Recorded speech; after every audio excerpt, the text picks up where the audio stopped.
This is weird. Hold on.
All right.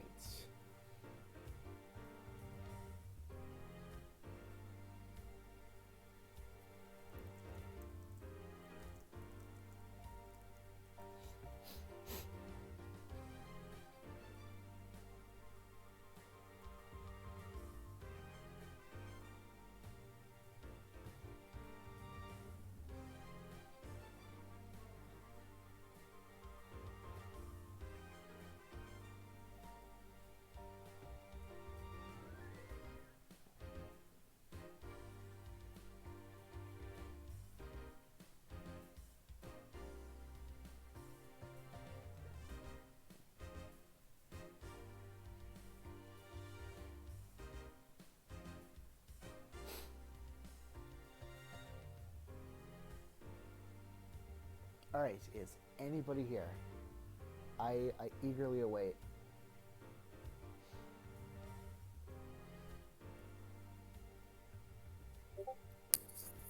All right. All right. Here we go. Uh, tell me tell me when you get on here.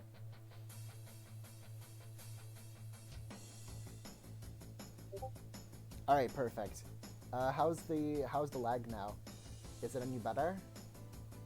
Should be. Perfect. Okay. Nice. Nice.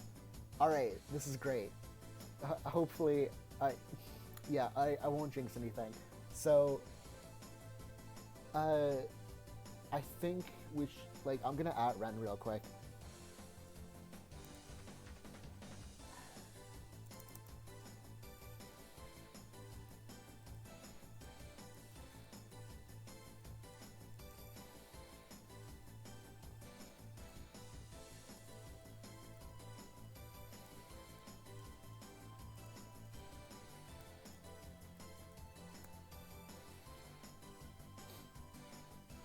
There we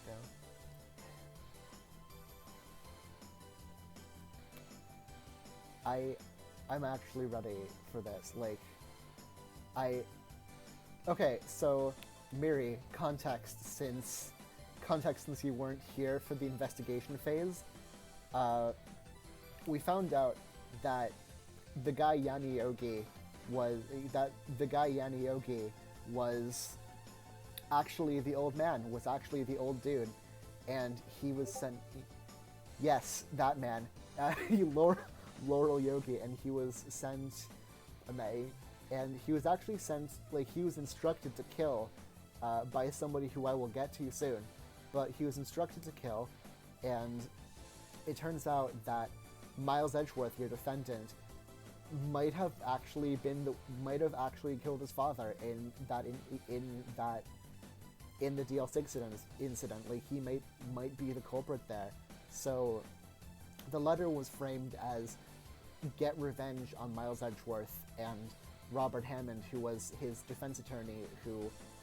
He was the defense attorney, but he didn't really defend him. He said that this dude was insane, that Yogi was insane, and so that ruined his reputation. Yes. The the bird. This I probably didn't explain it well. It's that's they so okay. So after the insanity verdict, Yogi's wife Polly Jenkins, I mean not his wife, his fiancee Polly, uh, committed die, and he and his Yogi's bird is named Polly. So, yep, yep.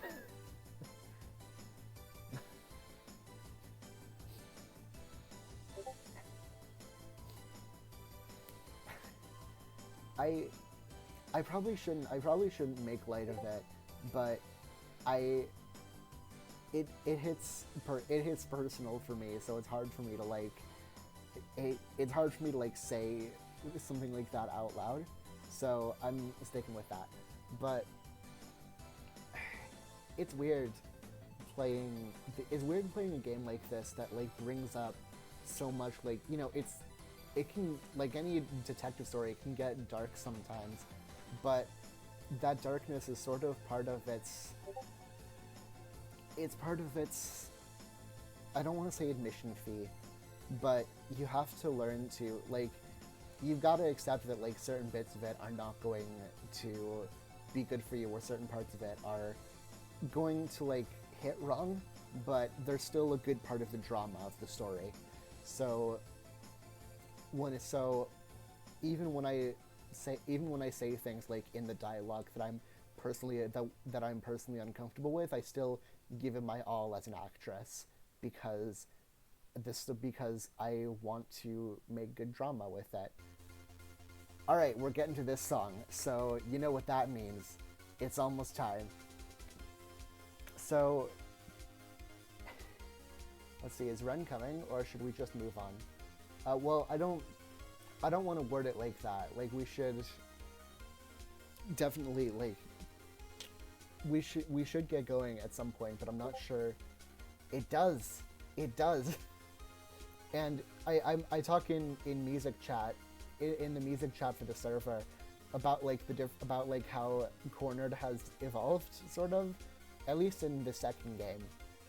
And once the stream's over, you can definitely check that out. So I could go on about Ace Attorney music, like that shit goes hard and it goes on. Like, play Ace Attorney. Play Ace Attorney. Just do it. Like, even if you gotta pirate through a DS emulator, just fucking do it. I beg, please.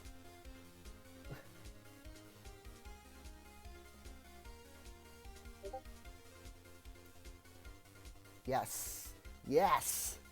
Also, remember, Vega, remember to buy Secret Little Haven, because that's, you said you would. Alright. So, the song is over. Let me just check one more time. Are we all ready to fucking roll? Again, it does that a fucking again. I'm fine. I'm fine. This is fine. I'm just gonna let this play. I'm gonna let this play.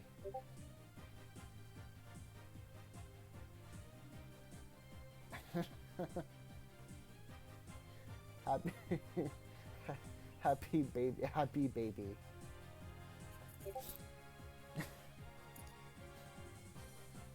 So, I've got my hands on the. Why?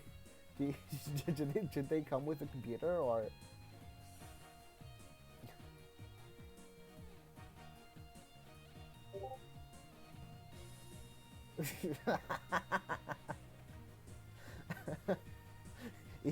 Even your dad knows.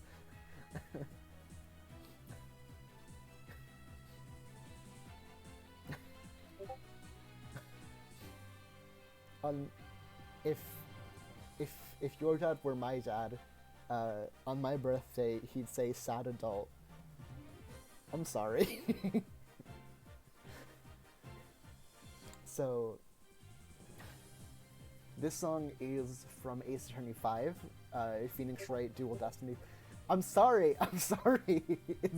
It's from, the song's from Dual Destinies, which is not my favorite, but it's, how do I put it? It's like the modern Ace Attorney game. Like, if you liked, like, if you, depending on what reasons you like the Ace Attorney series, this will be the best one, but I could say that for any of them. But Ace Attorney 5 didn't really have... Hey, Ren! Hey! Hey, alright. Are we ready to get going? We're doing this.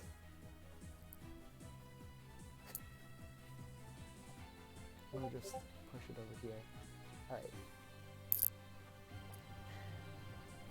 Let's do this. Oh boy.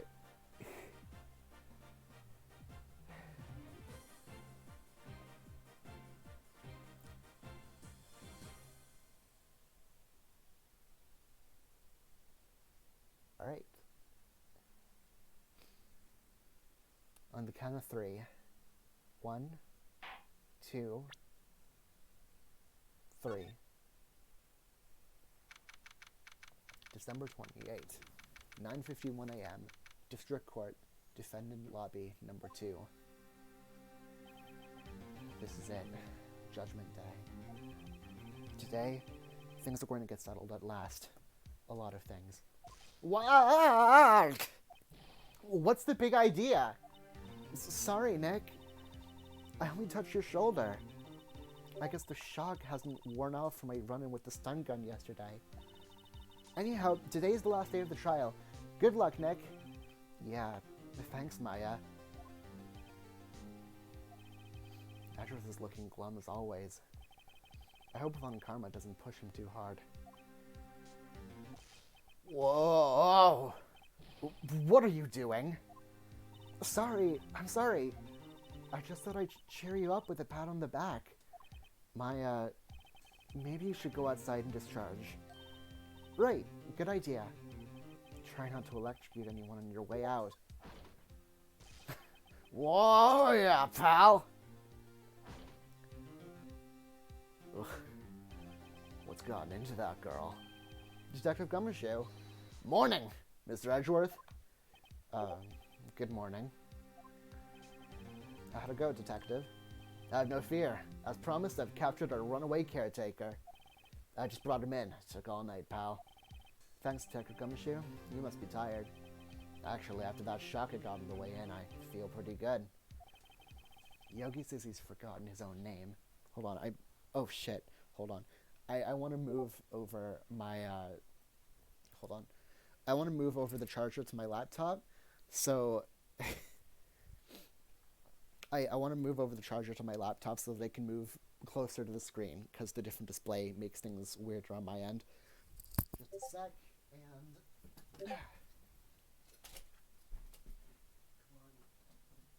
Come on. Okay. Sorry about that. But that has to be a lie.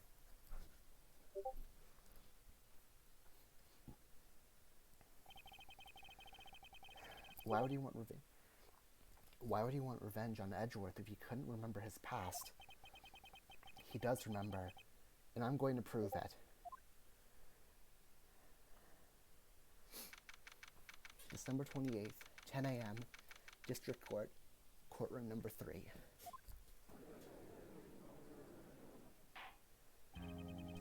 Court is now in session for the trial of Miles Edgeworth. The defense is ready, Your Honor. The prosecution is ready. Right, very well. We have reached the final day of our proceedings in this trial. I ask that the prosecution submit decisive evidence. Understood. Come on, don't be awed into silence by every little thing he says. Very well, Mr. Von Karma, your opening statement. Right. Thanks to Detective Gumshoe's efforts, the boat rental shop caretaker has been arrested. In yesterday's trial, the defense asserted that the caretaker was the murderer. However, the caretaker has yet to confirm this. I would like to ask the defense to cross-examine him as much as necessary. Very well. Please bring the witness into the courtroom.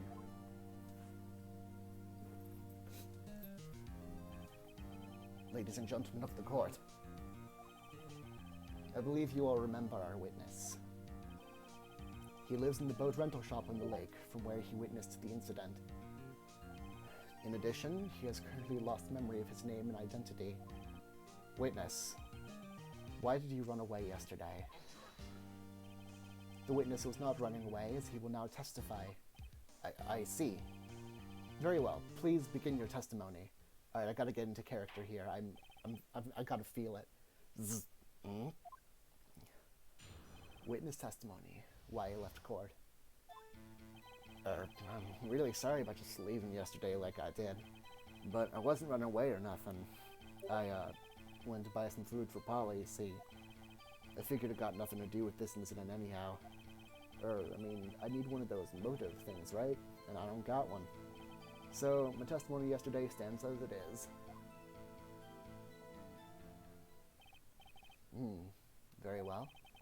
Let's begin the cross-examination, shall we? He has to know his name. Yanni Yogi. You're Yanni Yogi, and I'm going to prove it. Why I left court. I'm really sorry about just leaving yesterday like I did. But I wasn't running away or nothing. I went to buy some food for Polly, see. I figured it got nothing to do with this incident anyhow. I mean, I need one of those motive things, right? And I don't got one. First things first, I have to prove this man is who he is. Do that and the motive will prove itself. Alright, so... what do we got here? So, the whole thing we gotta do for this trial is prove that this man is Yanni Yogi. Okay, hold on. Press on what exactly?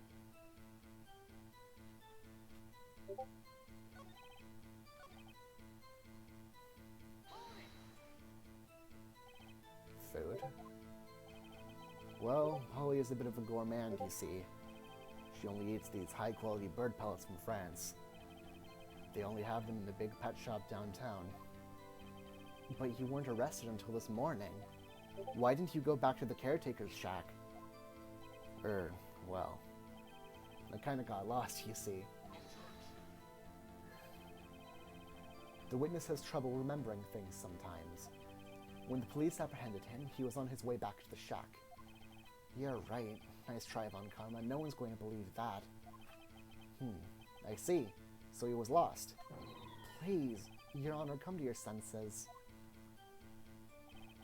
I figured it got nothing to do with this incident anyhow.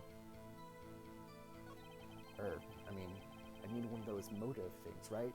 And I don't got one. Should I press here?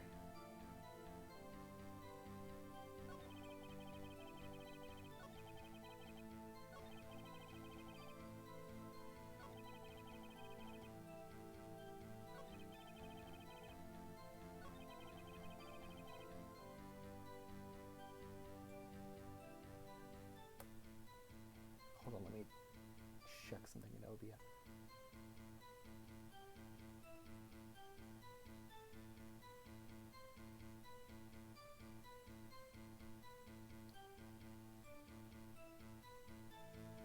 Alright, I was just turning my volume up to get more into it.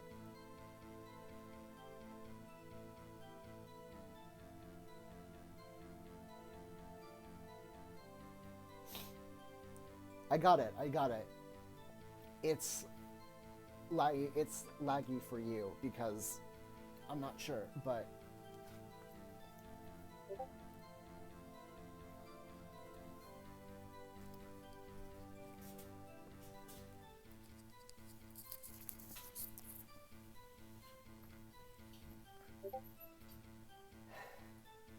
I went to buy some food for Polly, see.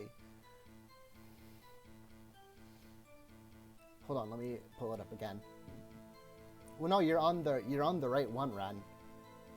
Wait, no, I'm not sure if you are actually.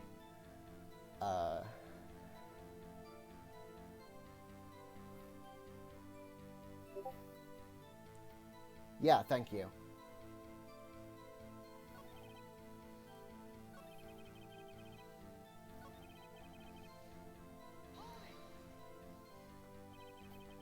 You've lost much of your memory, is that correct? Yep, seems like it. Then how could you know that you didn't have anything to do with this incident? Or maybe you're lying about not having your memory, You know exactly who you are. The witness has testified quite clearly that he has no memory of who he is. If you claim he's lying, then show the court proof.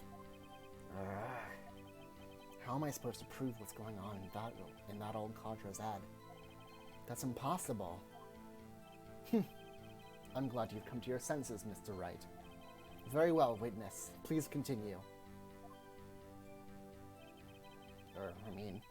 I need one of those motive things, right? And I don't got one. How can you say you had no motive? I say you do. You had a grudge against Edgeworth and the victim, Robert Hammond. That's why you took revenge on them, right? Please don't make me repeat myself, Mr. Wright. This witness has no memory of anything beyond several years ago. He can't hold a grudge. It's impossible. I have to prove he's lying about his memory. Otherwise, it's going to be the same thing over and over until the trial ends. Might I say something, Mr. Wright? Yes. Yes, Your Honor. You've been saying the same thing now over and over. You've been calling the witness's memory of the past, or lack thereof, into question. But does this really have anything to do with the current case?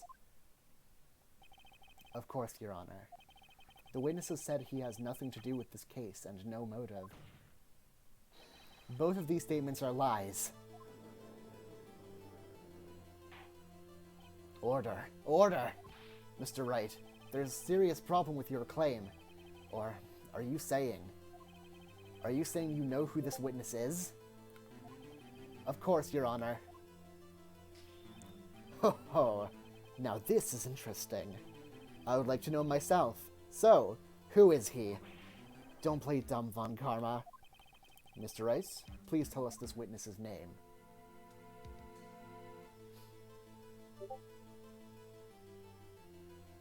Yeah, Gumshoe found him. Yeah, so tell us this. I'm picking that. If you don't...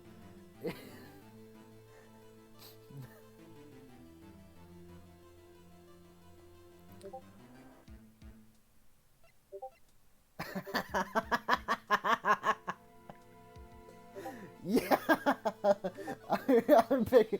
His name is Yanni Yogi, a former court bailiff. Yogi? That name seems familiar. Oh, Yanni Yogi, from the DL6 incident. I thought the judge would have heard of it. It was such a famous case. But what does this mean? Your Honor, if this man is Mr. Yogi, then he has a clear motive.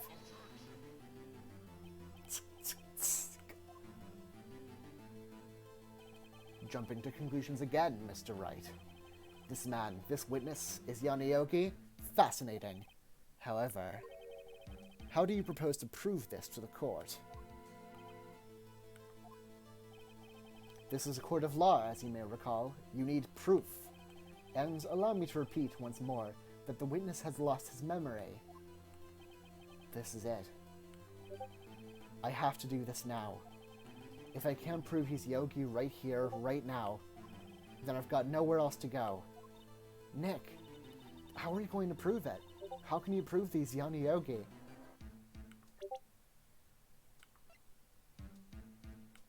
Which bullet? This one?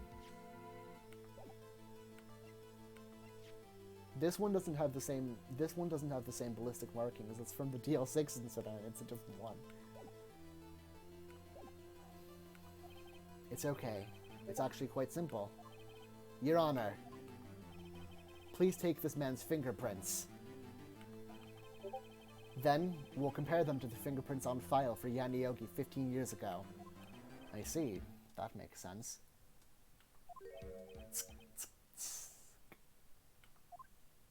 Huh? I'm so very, very sorry, Mr. Wright.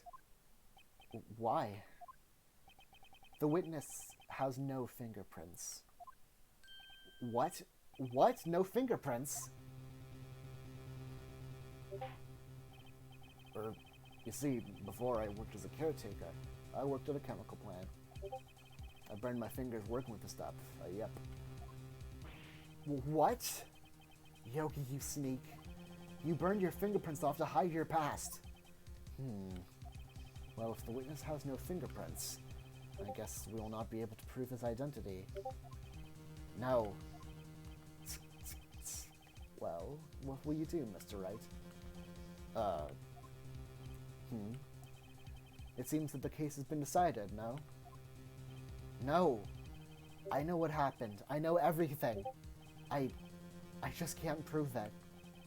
But no, I can't let it end like this. I can't lose. There has to be another way. There is no one who can testify as to who this witness is. No one. Nick, what are we going to do? I didn't even consider that he might have erased his fingerprints.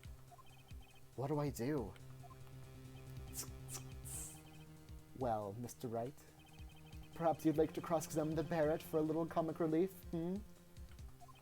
Yeah, very funny. You're a sore winner, Von Karma. Wait a second. Cross-examine the parrot. What is it, Nick? No, you're not going to...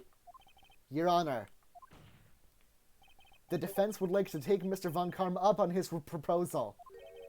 Take Mr. Von Karma up on his proposal. Exactly, Your Honor. I would like to cross-examine the witness's pet parrot. Order! Order! Well, what do you think, Mr. Von Karma? Need you even ask? This is a farce! I object! Wait a second. You were the one who suggested I cross-examine the parrot, Von Karma. I have a right to do as you suggested. Well, if you're so desperate, then please be my guest. Of course, should you go through with this, and nothing comes of it, then I hope you're ready for the consequences. Nick, this is crazy. Well, still want to go through with your little game? Let the parrot take the stand. I never thought I'd say that word. I will cross-examine her, Your Honor. This is the most ridiculous thing I've ever heard. Von Karma's rigged every person's testimony, every piece of evidence, except the parrot. She's my last chance. At least, I think so. Bailiff, bring in the parrot.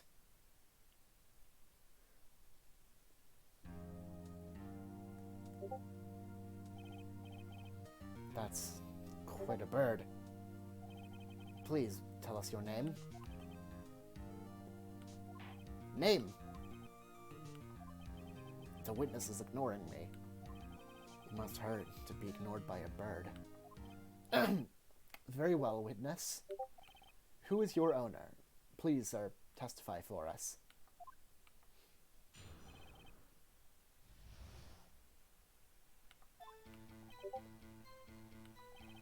Hello, hello, squawk.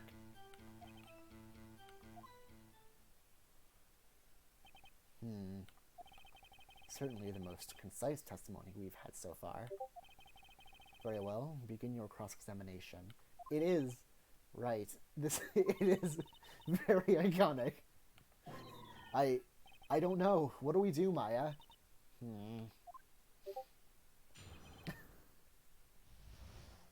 This is brilliant. Hello, hello, squawk. Well, I guess we should try to get some information out of her. We need to show the judge that her owner is Mr. Yogi. Let's do this, Vega. Witness, you can't just say hello and expect us to get anywhere. I want you to testify. Maya, you talk to her. Right, what do I say?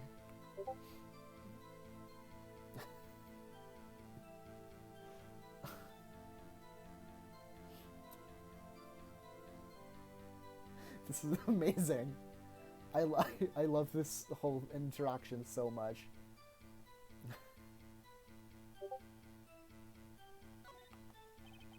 Maybe I should get her to say your name. Polly, Polly, what's your name? Polly, Polly. Squawk. Mr. Wright, I think we've established that this parrot is named Polly. Does this have anything to do with her owner's identity?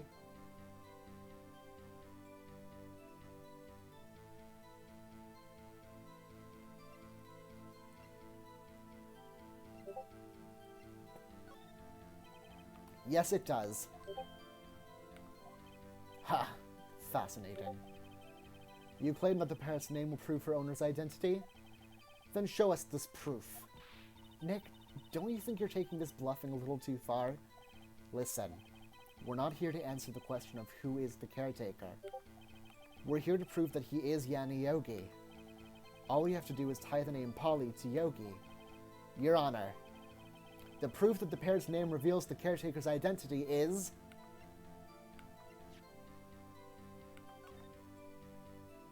Case summary. Victim data, okay. Suspect data, okay. Polly Jenkins, got it.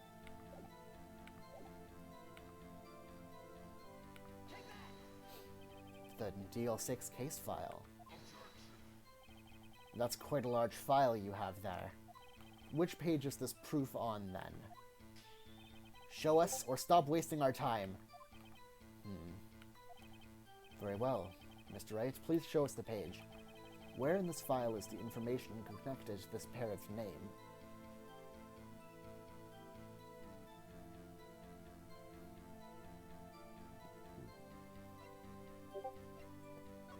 Nice. It's on the suspect data page.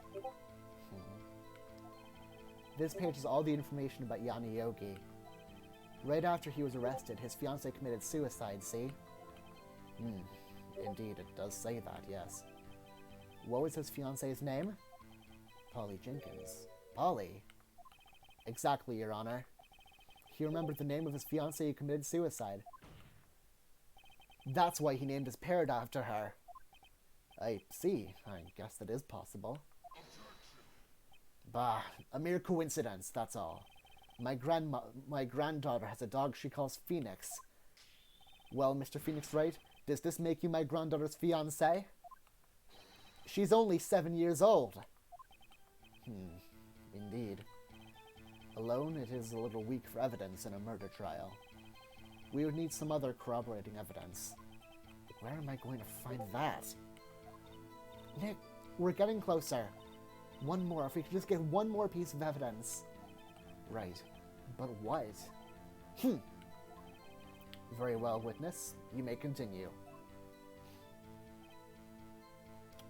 I'm going to show you what Ren said about... Yeah, so I'm going to skip over this. Frankly, I can't believe that you're speaking to the parrot. Well, I guess we should try to get some information out of her. We need to show the judge that our owner is Mr. Yogi. Hello, hello. Witness, you can't just say hello and expect us to get anywhere. I want you to testify.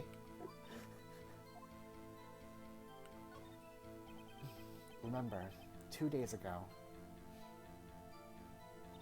Polly, have we forgotten something? Squawk. Don't forget DL6, Squawk.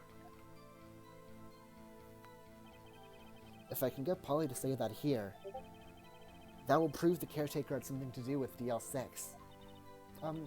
Polly, have we forgotten something? Hello, hello. Squawk. That's not what you're supposed to say. Forgot. Something we forgot. Hello, hello. Squawk. Oh, it's not working, Nick. She won't say it. This is ridiculous. Why won't she say it? Something the matter, Mr. Wright? Wait. Don't tell me Von Karma expected this. He couldn't have retrained the parrot, could he? Did he train her not to respond when we asked if we'd forgotten anything? So what do we do now? Uh-huh. Yeah. What do we do now? We're cross-examining a parrot. How do you cross-examine a parrot? Yep. Yep. He sure is. Present what? Present what?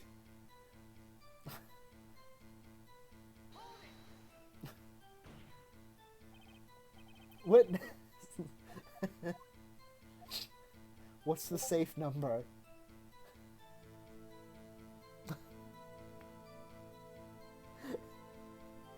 Fucking. Alright, alright.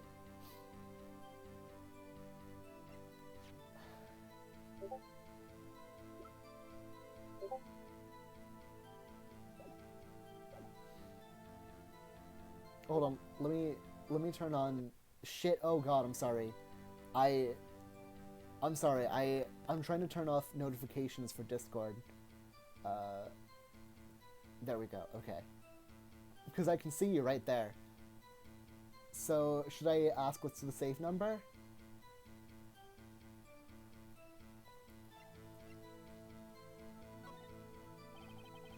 Maybe I'll get her to say the number if that's safe.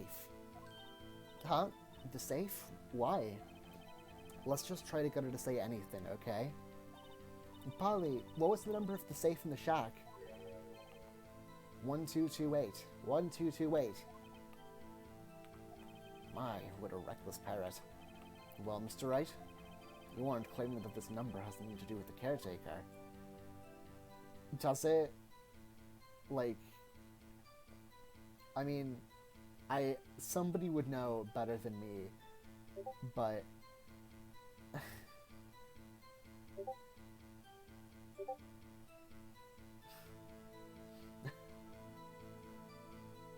the number. Actually, it does. That's why I had her say it. Ha! Ridiculous. How can the number to a safe tell us who the caretaker is? Show us your proof. What could possibly link this number to the caretaker's true identity? Take that! The DL6 case file. What is this obsession you have with that case? Mr. Wright, where in this file is something relating to that safe number?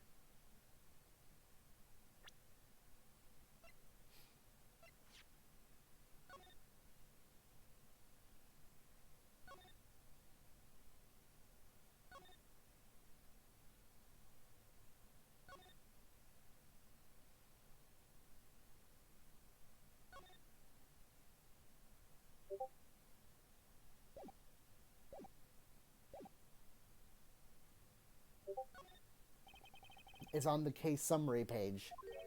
The case summary. Specifically, the date on which the DL6 incident occurred. The date of the incident, December 28. Why, that's today's date, 15 years ago. And the number on that safe is 1228. Ah! He used the date of the DL6 incident as the number for his safe, Your Honor. That's how important that date was to him. I see. It certainly is an interesting coincidence. People often do set their secret numbers to dates. Bah, this is not tangible proof. I set my ATM card's number to 0001 because I'm number 1. This has nothing to do with the date. Nothing. That's enough. I think we've reached a conclusion here. This is a mere coincidence, that's all. True, that is a possibility. However, 2 coincidences at the same time seems more like a pattern to me. What are you saying? Summon the caretaker of the boat shop. Immediately. Witness, tell us your name. Wait. This witness, he doesn't remember. No, it's okay.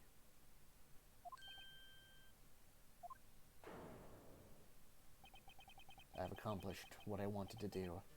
I'm done. Nick, he looks totally different. This is the real Yogi, I think. Finally. He's been acting feeble to hide his true identity. Acting for 15 years. Well, let me ask you again. Please state your name for the court. My name is Yanni Yogi. 15 years ago, I served as a bailiff in this very court. Order! Order! Yanni Yogi. So was it you who killed Robert Hammond? And tried to frame Miles Edgeworth for his death? Yes, it was me. I did it. They put me on the witness stand 15 years ago.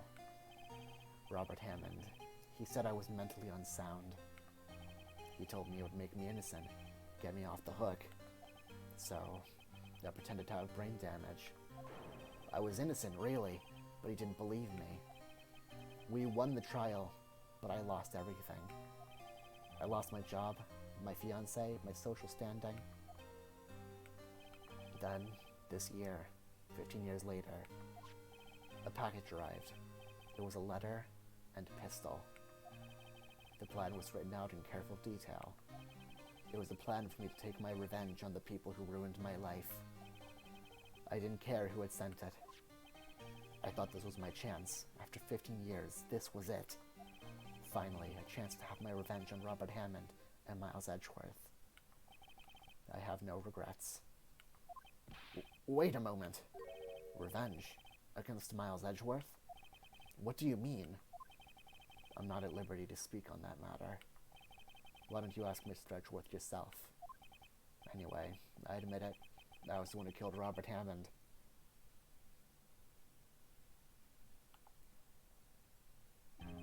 Von Karma, where is Mr. Yogi? Under arrest, Your Honor. I saw no room for error in his confession. Then, the defendant, Miles Edgeworth, is innocent, in this case at least. Very well. Will the defendant please take the stand?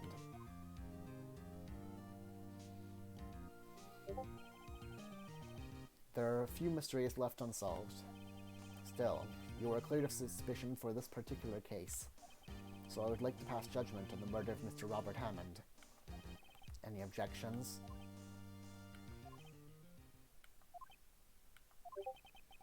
I don't believe it. Why isn't Von Karma saying anything? Very well. This court finds the defendant, Mr. Miles Edgeworth.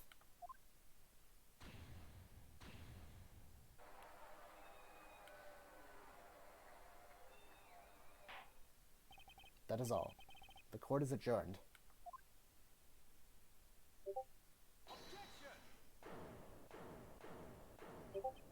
Did somebody just say objection? It wasn't Von Karma. Wait, but that means... No. Edgeworth! Your Honor, I object to your judgment. What do you mean? I'm not innocent at all. As we have heard, Yanni Yogi killed Robert Hammond in revenge. But revenge for what? Nick, Edgeworth is trying to confess. He's going to say he's guilty. He's going to tell them he was the murderer in the DL6 incident. He's going to tell them he killed his own dad. Uh-oh, what do I do?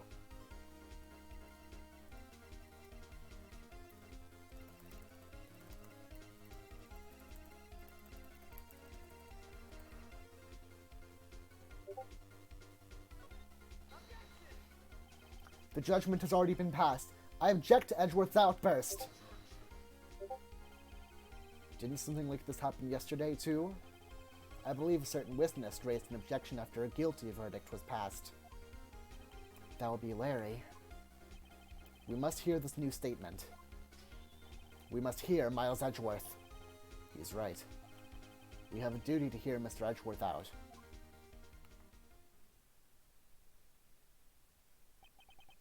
For 15 years, I have had a recurring dream. A nightmare. It's only a nightmare. That's what I told myself. But now I know. It wasn't a dream. Yanni Yogi wasn't the killer. You mean, in the incident where your father died? From the distance of the shot, it wasn't suicide either. Everything was as clear as day. The murderer, the criminal in the DL6 incident, it was me. Your Honor, I confess my guilt. I am guilty for DL6, the statute of limitations of which ends today. The culprit is me. Order! Order! This is certainly unexpected. The defendant, declared innocent, is confessing to a different crime. A crime for which the statute of limitations runs out today. I'm not really sure how I should deal with this. Bah! It's obvious. We hold a trial, right here, right now. We try this man for his crime of 15 years ago. I think I would like to take a 5-minute recess. During this time, I will consider the appropriate course of action to take. Court is adjourned. December 28th, 2:24 p.m. District Court, Defendant Lobby Number 2.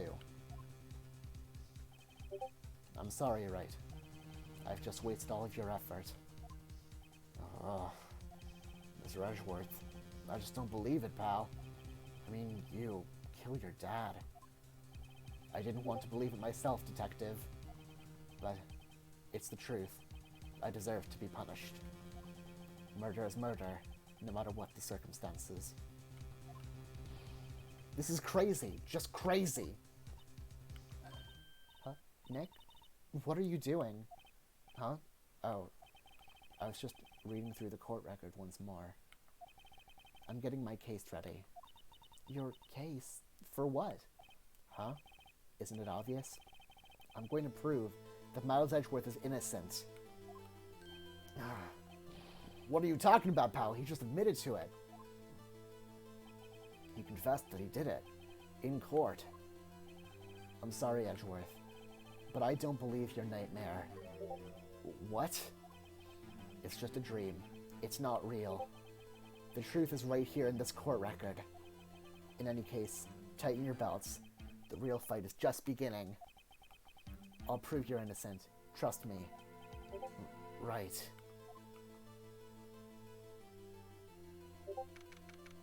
December 28th, 2:30 p.m. District Court, Courtroom Number 3. Then, I would like to resume our trial. Judge, Miles Edgeworth has admitted his own guilt. He has confessed his crime. Let us begin by hearing his testimony.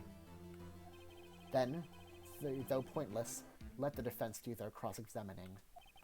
The statute of limitations on the DL6 incident runs out today. Though it's unconventional for me, I'd like to run this one by the book. I see. Does the defense have any objections? No, Your Honor. Alright, so we've cleared up the case, the original case here. So anything related to this, like everything related to this incident and not DL6, like metal detector, fucking answer this ticket, DL6 case file.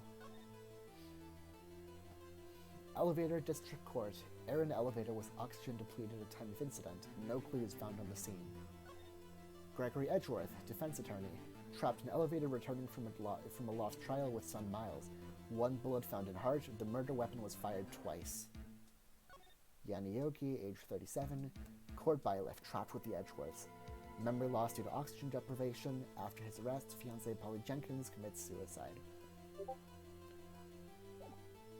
And then we have this DL6 incident photo. Yeah, so the murder weapon was fired twice. The room was oxygen deprived.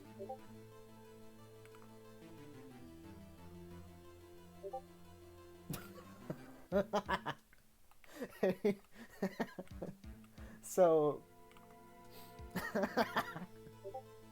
what? Ren, you got it? Yes!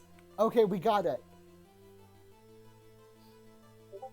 What the hell happened? Okay. Bullet fired twice. Alright, we've got this. One more thing.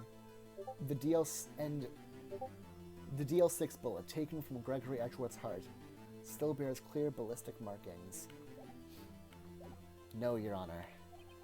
Von Karma, you knew this was going to happen from the very beginning, didn't you? Wait, what? You've never... Wow, okay. Very well. Will Miles Edgeworth take the stand?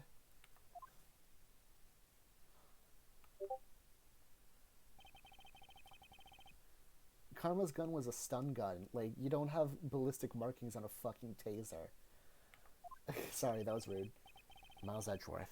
I am a prosecuting attorney. Mr. Edgeworth. 15 years ago, you mistakenly killed your father, Gregory Edgeworth. We would have to prove that. Is this correct? It is correct. Then testify about this matter to the court. When Edgeworth was telling me about his dream yesterday, I noticed something. One detail didn't quite fit. That will be key, but only if I can get it to work. Please, please.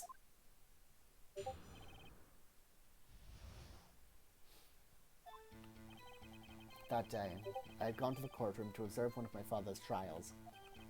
As we went to leave, an earthquake struck, trapping us in the elevator. My father and Mr. Yogi lost their composure and began to argue. Just then, something heavy fell at my feet. I picked it up and threw it at Mr. Yogi. I wanted them to stop fighting.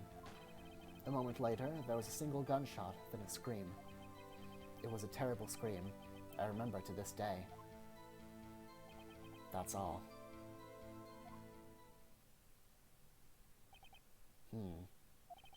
And until now, you thought this memory was a dream. We were stuck in that elevator for 5 hours. The oxygen in the elevator ran out, and I lost my memory of the events. Bah, the same claim Mr. Yogi has made. Very well. Mr. Wright, your cross-examination, please. Yes, Your Honor. The DL6 incident. That day, I'd gone to the courtroom to observe one of my father's trials. As we went to leave, an earthquake struck, trapping us in the elevator. My father and Mr. Yogi lost their composure and began to argue. Just then, something heavy fell at my feet. I picked it up and threw it at Mr. Yogi. I wanted them to stop fighting. A moment later, there was a single gunshot, then a scream. It was a terrible scream. I remember it to this day.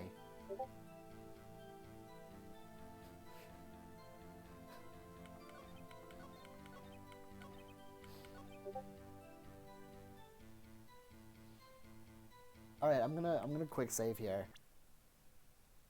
Because this is when shit gets serious. So, what do I present in that what statement?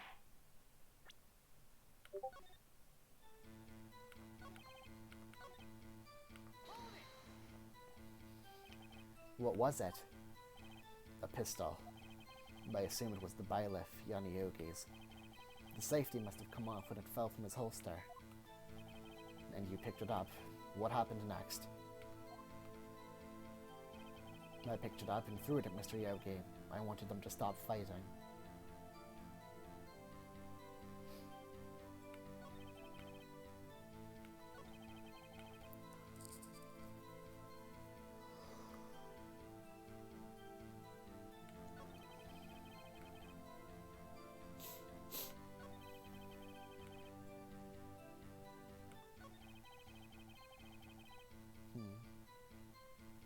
Single gunshot and a scream.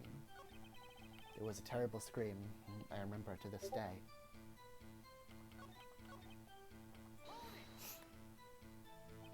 Did you know it was a pistol when you threw it? I think I knew. I knew it was dangerous.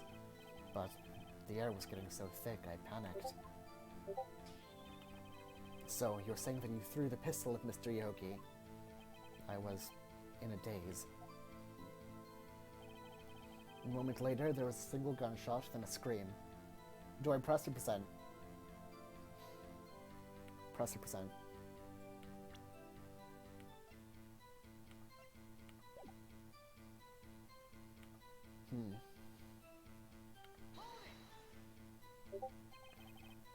The gun fired once? Yes. I think after I threw it, I lost consciousness. Since then, they've echoed in my head every day. That gunshot and that horrible scream. The scream.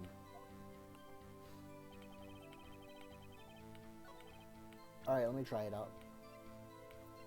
DL6 case file. Objection! Nice.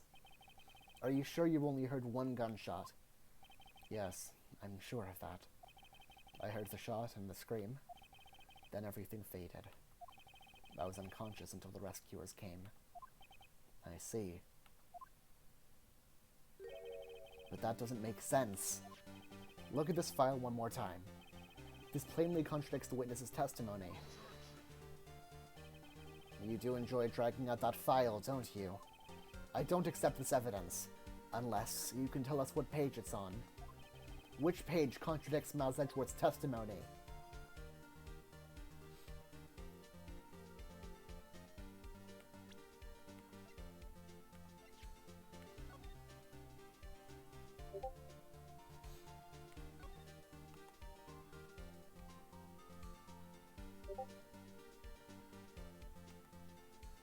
Murder weapon was fired twice. I think this is it, yeah.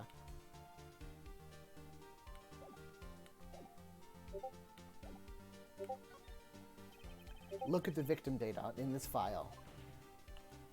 It says it quite plainly. The murder weapon was fired twice. Fired twice, baby. Miles Edgeworth only heard one gunshot. Yet the murder weapon was fired twice. The first shot was the accidental firing when the pistol was thrown. So, who fired the remaining shot?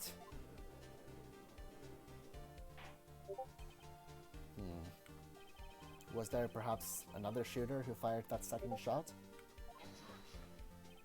Your Honor, as I'm sure you're aware, this incident occurred 15 years ago. The evidence is dated. The pistol did fire twice. However, we do not know when that second shot was fired. It might have been fired the day before the incident. There is no proof that the second shot had anything to do with this incident. What? I see. You do have a point, Mr. Wright. The murder weapon was fired twice, as we have heard. One of those shots was fired by the defendant, a boy at the time. Do you have any proof that the other shot fired had something to do with the case? Let's go for it. Your Honor, I think I will be able to show you the proof. What? Impossible. No, Mr. Von Karma. Save your surprise for after you've seen the evidence. Very well, Mr. Wright. Show us your proof. Do you have evidence that the second firing of the pistol is related to this incident? I think that wouldn't quite be true, because, if you're in a closet with a little bit of air flowing through it, you'd still, suffocate, it'd still be hard to breathe. So, the bullet wound still... the bullet hole, fuck, the window is wounded, everybody. Look at this photograph! This is a photograph of the scene of the crime, 15 years ago. I can see that the victim lying there is Gregory Edgeworth. This proves the murder weapon was fired twice at the time of the incident. This photo proves it. So, let me get this straight. This photo proves 2 shots were fired? Where? Your Honor, please get a clue. Show the judge the contradiction in the photo.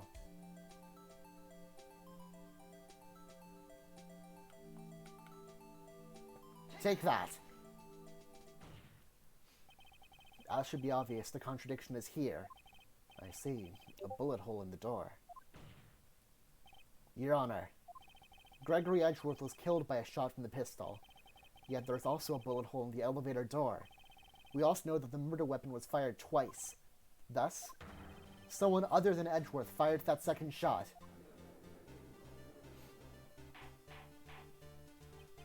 Order, order. Mr. Wright, what are you driving at?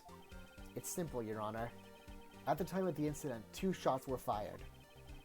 One went into Gregory Edgeworth's heart. The other hit the elevator door. Remember that the defendant lost consciousness after the shot he fired rang out. In conclusion, we must agree that the second shot was fired by someone else. Mr. Wright, but who could that someone else be? The murderer, of course.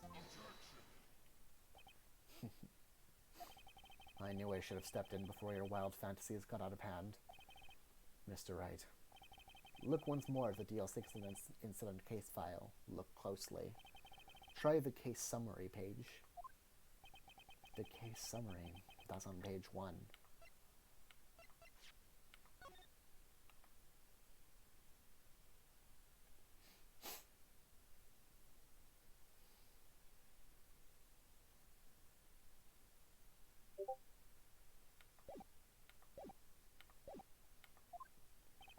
Look what is written there. Not a single clue was found on the scene. If the pistol had indeed been fired 2 times, then the other bullet would have been discovered on the scene. He does have a point. That second bullet has never been found. Why? Because the second bullet does not exist. The bullet that claimed Gregory Edgeworth's life was the one fired by his own son. That is the truth of this matter. The whole truth. It was undoubtedly something else that made that bullet hole in the door. Order. I will have order. Mr. Wright has proven one thing to us quite clearly. That the murder weapon was fired twice at the time of the incident. However, as Mr. Von Karma says, the second bullet fired was not found. It is highly unlikely that the police merely overlooked the second bullet. So, all we have is the single bullet fired. I'm afraid I have to discount the defense's claim. I praise the judge for his wisdom in this matter. God, how did this happen? I don't believe the second bullet didn't exist. Was I wrong? Have I been wrong about this whole incident? What are you doing, Nick? Why aren't you raising an objection? I'm sorry, Maya. What? It looks like I was wrong. Nick, if the second bullet wasn't there, then all my conjectures are for nothing. No. But you said you'd do it, Nick. You said you'd get Edgeworth declared innocent. I'm sorry. It's just, when I saw the photograph, I thought the 2 shots had been fired. I was so certain of it. I thought I'd won. I thought there was another person. Someone else who fired the killing shot. No, that was me and Maya's mother, Misty. Right here.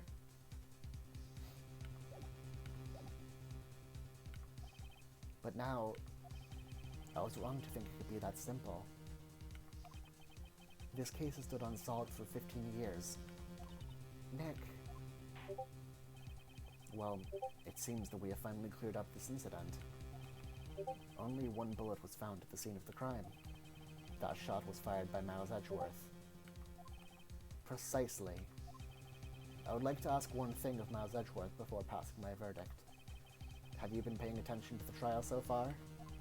Yes, Your Honor. Do you have any objections? No. No, I do not. So you killed your father, though that was not your intention? I'm trying, I want to... Yes, I did. Oh no. He's confessing. Very well. The statute of limitations on the murder of Gregory Edgeworth runs out today. Therefore, I must pronounce a verdict on the defendant today, right here. Right now! Indeed. Does anyone have any objections? I've been here before. It's just like my first day in court. There's so many things I know I should be saying, but my mind's gone blank. I can't find the words. Mr. Wright?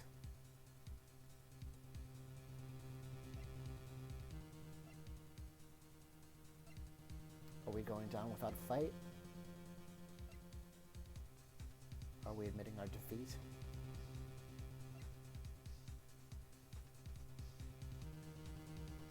Are we going to throw in the towel? Or are we going to try our damn best?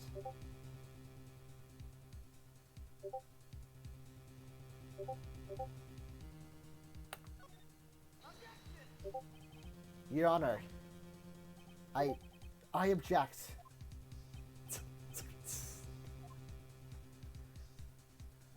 Mr. Rice, on what grounds do you object? Ugh. Nick, I don't know. His case is perfect. Oh no. Ugh. It must exist. The second bullet. What? What did you just say? Nothing. The second bullet must exist. But where? Someone took it. It seems waiting is not going to produce us any answers from Mr. Wright. Wait, Your Honor. The second bullet, it exists. What? But we've just heard proof that it did not exist. I realize that, Your Honor. I'm really grasping here. It's just someone took it from the scene of the crime. That's what happened. But who? The murderer! The murderer? Then tell us, just who is this murderer? I'm still thinking about that one. So the criminal took the second bullet. Why would he? Huh? First of all, how would he have found it? It's not easy to find a stray bullet, Mr. Wright. Was there some pressing need for the murderer to search for that bullet?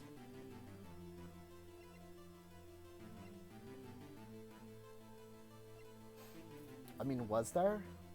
Like, can we actually think of one is the thing?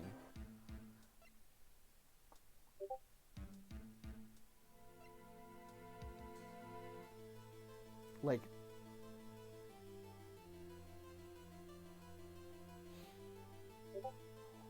Okay. Of course there was a need, that's why he took it. Bah, what possible reason could he have had? Well, the reason the murderer took the bullet away from the scene with him is... The bullet would be proof the murder was cautious. Which one is it? Alright. Or maybe he thought that the bullet would be used as proof? Proof? It was a special bullet, so he took it with him. If that was the case, then he would have taken the bullet from inside Gregory as well. Huh? Why would he only take one of the 2 shots fired? Oh, right. Mr. Wright, have you really thought this through? I'm going to have to penalize you. This isn't going so well. Was there some pressing need for the murderer to search for that bullet?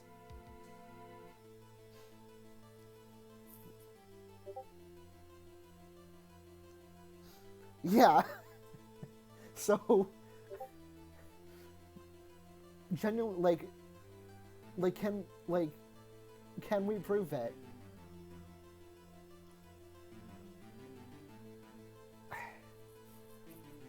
I don't... I mean, I guess I'll...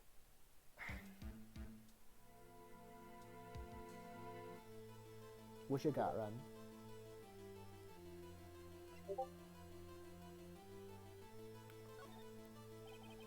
Why would the murderer have spent the time to look for that stray bullet? I haven't got a clue. What's wrong, Mr. Wright? The murderer had no reason to take that bullet. I believe Yoke is innocent personally. Like, you don't want to admit it, but it's true. Had to take it. Had to take it. The murderer... What does that mean? You're thinking too normal. Think crazy. Don't think why the bullet was taken. Think why the bullet had to be taken. Mr. Wright. Yes, Your Honor. I have no idea what I'm doing. Well, the murderer had no intention of taking the bullet from the scene.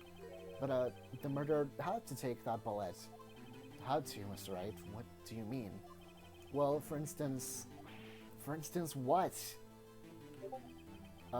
Maybe the bullet, hit the murderer. The bullet hit the murderer.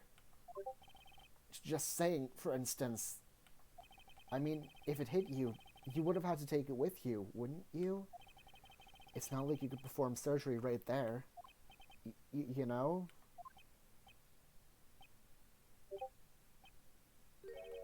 Wait a second. I was just talking off the top of my head, but... Yeah, that's Mia, but... It's Mia, so... Hold on, where's Mia? I can't find Mia on this, but... Yeah, that was Mia. Let me get this straight. So at the time of the murderer himself was shot, and he left with the second bullet still inside, thus leaving only one bullet at the scene of the crime. Yes, I guess that's how it would work, yes. But there's a problem with that. The other two people rescued from that elevator, Miles Edgeworth and Yana Yogi, were both unharmed. So that would mean the murderer came from outside, yes.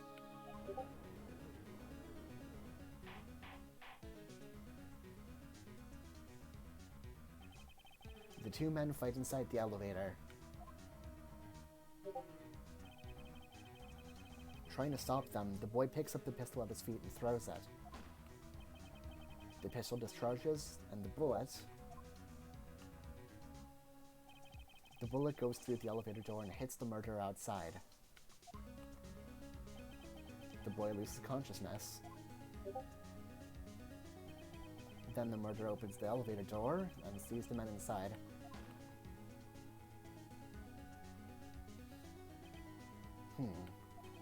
Mr. Wright, you're truly the most unpredictable defense attorney I've ever known. I can tell you're grasping, yet I cannot deny the possibility of what you say. What are you saying? Deny it! Deny it! No one involved with the incident was wounded. There was no murderer. No one was wounded at the time of the incident. He's right. I can't think of anyone. Hey, Nick. Huh? I just thought of something really crazy. Crazy. Remember what Mr. Grossberg said yesterday? Gregory Edgeworth dealt a blow to his perfect trial record. Wow. It must have been quite a shock for Von Karma. He took a vacation for several months after that, you see. Yes, an unusual event for the man. That was the first and the last vacation he's taken in his many years of prosecuting. What if Von Karma didn't take that vacation because of shock, but took it because he was injured? Which would mean, it could only mean one thing. He was the murderer in the DL6 incident. He was the man who shot Gregory Edgeworth. It was Von Karma. Oh man. Something wrong, Mr. Wright. You seem dazed. No, Your Honor. Well, you have indicated the possibility that the murderer came from outside. Can you give us the name of your suspect? Uh-oh. Should I come out and say it now?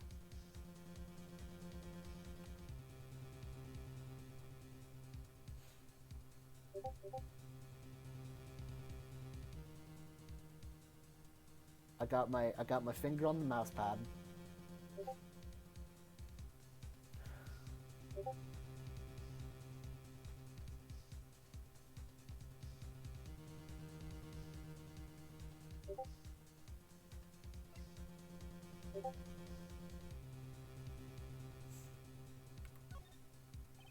Wait, I don't have enough proof yet. This is my trump card. I better save it for the right time. Mr. Wright, something the matter? I'm fine, Your Honor. Shall we carry on with the trial then? That said, we have no farther to go. All that is left is to finish. In other words, the verdict.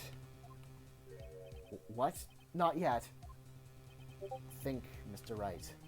You have said that someone from the outside was the murderer. Yet you cannot suggest anyone as a possible suspect, which means your conjecture is worthless. And will be rejected, of course. Nick, now's no time to be holding on to that trump card. The trial's almost over. Alright, I may not know what I'm doing, but here goes. Your Honor, there's a suspect. One lone suspect. Well, this is certainly interesting news. Very well, Mr. Wright. Who is your suspect? My hands are shaking. What? Von Karma! Von Karma!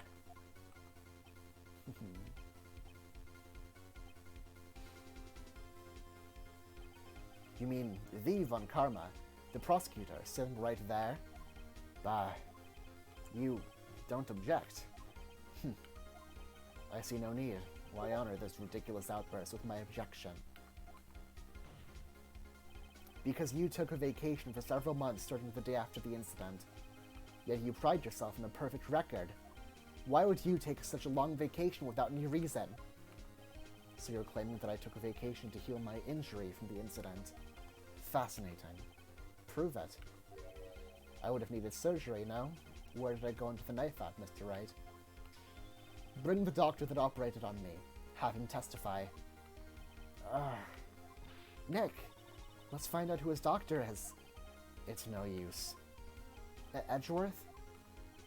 I know Von Karma, perhaps too well. He's perfect. He wouldn't leave clues. He probably didn't undergo surgery. That would leave a doctor as a witness. Nobody's that perfect. So what, Nick? Did Von Karma pull the bullet out by himself? That's insane. No, he couldn't have. You can't just pull bullets out of yourself. Wait. What does that mean? That bullet has to be somewhere, but where? Well, Mr. Wright, can you produce evidence to prove that I was shot?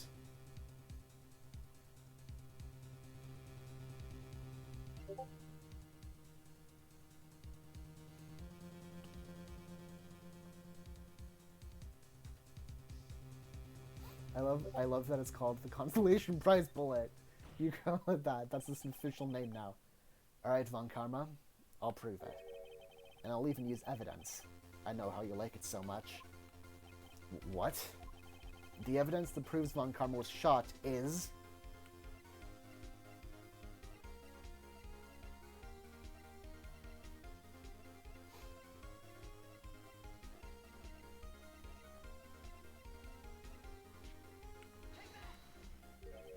What exactly is that? Sorry.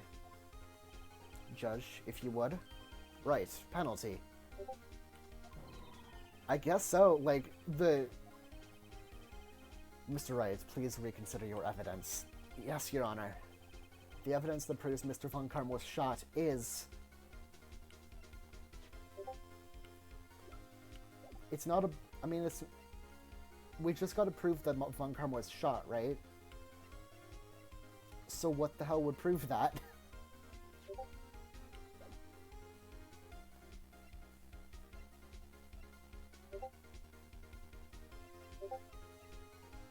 What? Oh shit! Oh shit! Let's do it! Von Karma's perfect. He wouldn't risk surgery, leaving an evidence trail. So then I ask, where is that bullet now? I think it unlikely that Von Karma performed surgery on himself. You don't mean... I do. There is the possibility that the bullet is still inside Von Karma.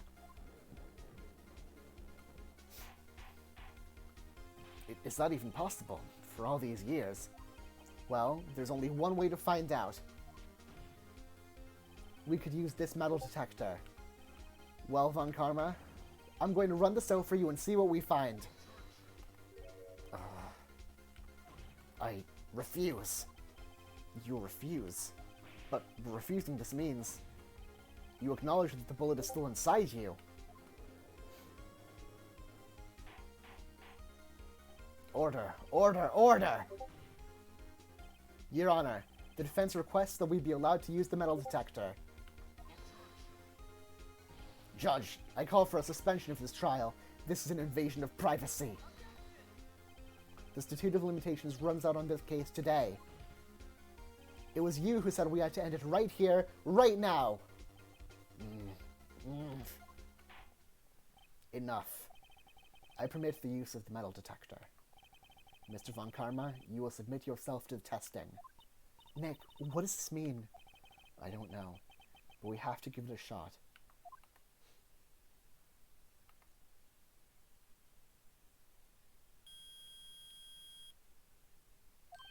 It reacted. Something's inside his right shoulder.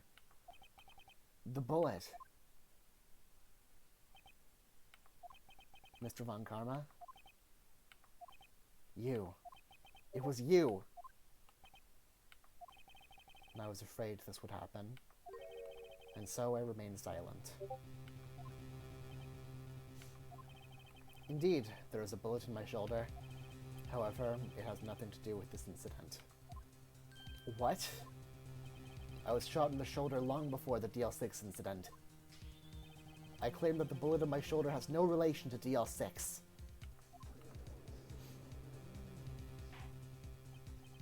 But Mr. Von Karma, can you prove that? Prove? I have no obligation to prove anything. It is you who must prove something here, Mr. Wright. Not I. But Mr. Wright... Well, can you prove it? Can you prove that the bullet in Von Karma's shoulder was from DL6? Of course you can't. You don't have any of the DL6 evidence. That's because you took it out of the records room yesterday. With no proof, you cannot convict me of any crime. So sorry, Mr. Wright. No, I'm the one who's sorry, Mr. Von Karma. What? You were close. One day away from freedom. You see, I have proof. What? Who would have thought you would have dug your own grave trying to convict Edgeworth? I can link that bullet in your shoulder to the DL6 incident. And here's my final proof.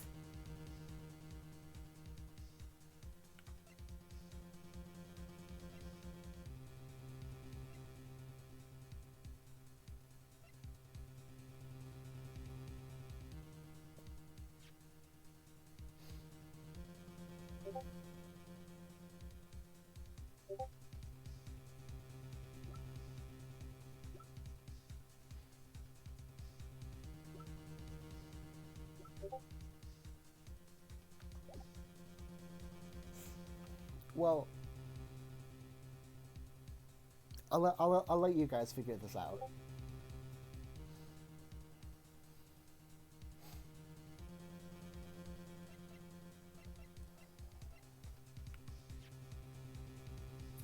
So this is Roberts. It's not. Then the lake photo. We need to prove.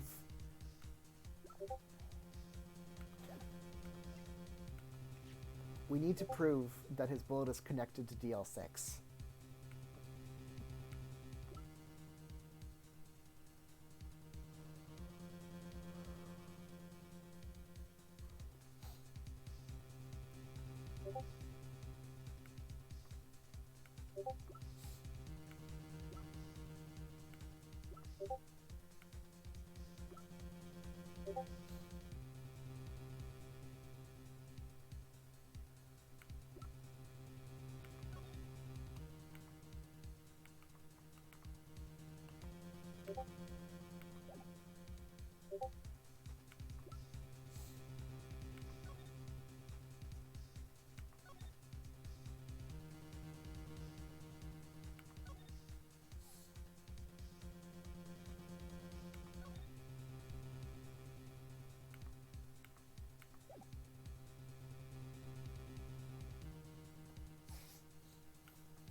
Yeah, no, it was Yoki and Edgeworth.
Should I present?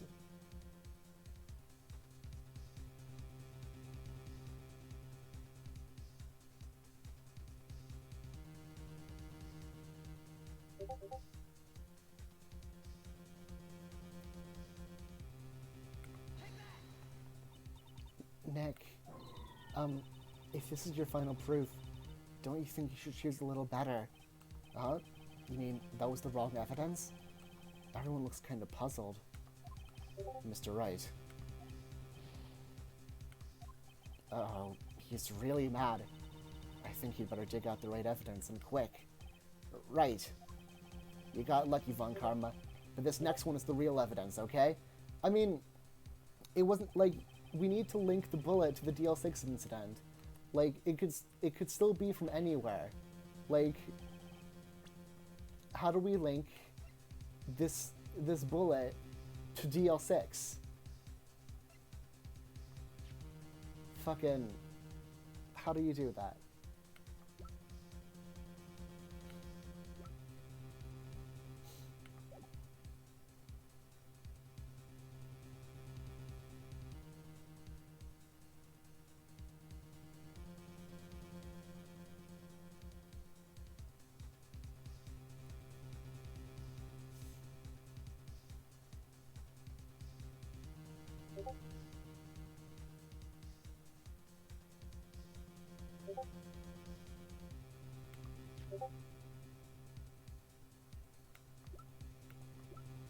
Oh, okay, I should explain. Ballistic markings is like the fingerprints on a gun. So, like, you can identify, like, what kind of gun a bullet... Like, you can identify, like, what kind of gun a bullet... which gun a bullet's from by what ballistic markings it has. So, like, previously in the original case,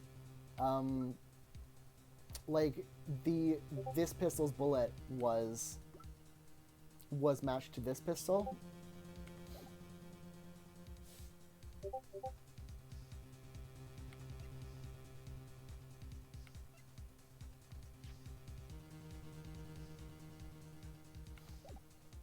So, like, if it was the...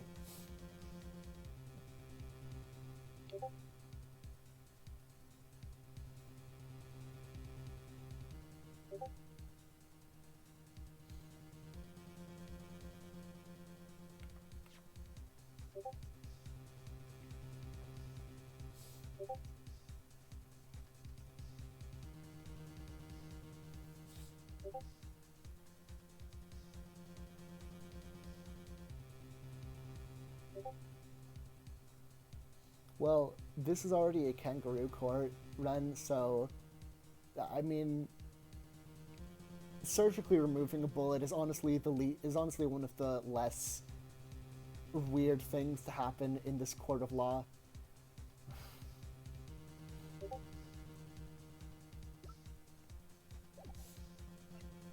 Remember, this pistol's got nothing to do with that, right?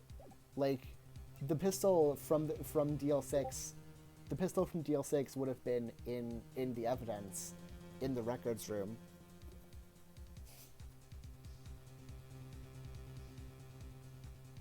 Oh wait, it could have been taken. Shit, but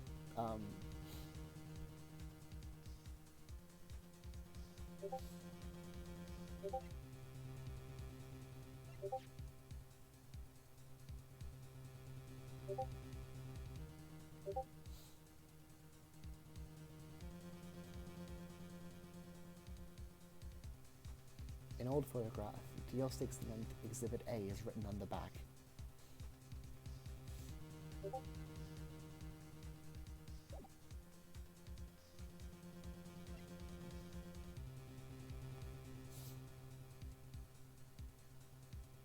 To prove my point, I will shoot this parrot. I'm sorry, that was awful. I'm sorry.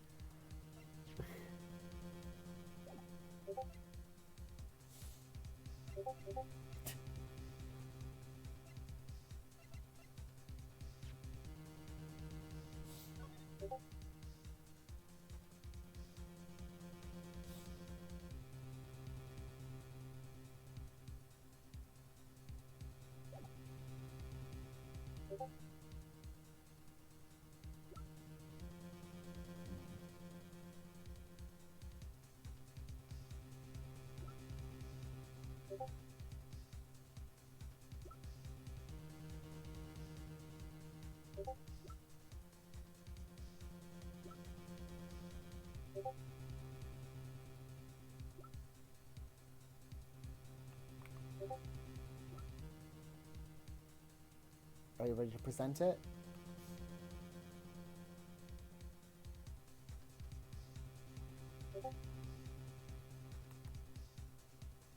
I won't present it without all three of you giving me the okay.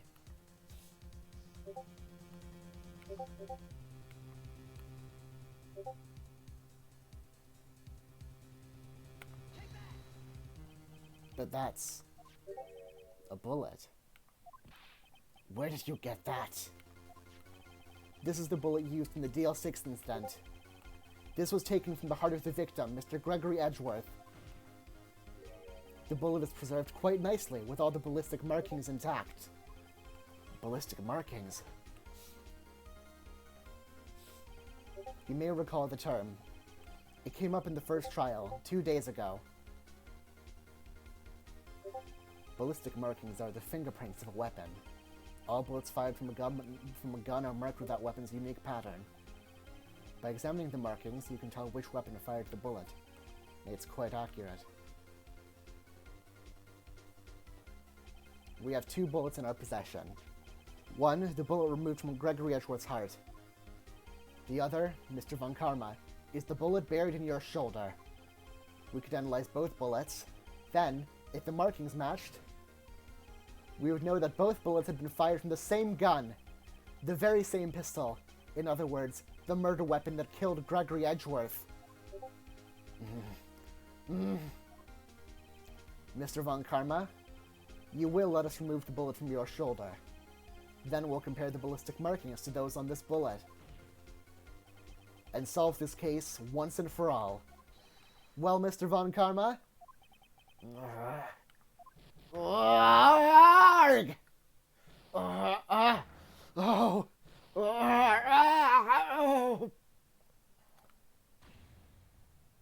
That scream. I've heard that scream before. Wait. I know. Help! I can't breathe! Quiet. I said quiet. You're not making this any easier.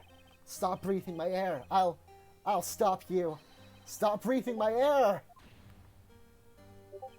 Get away. Get away from my father. Arg!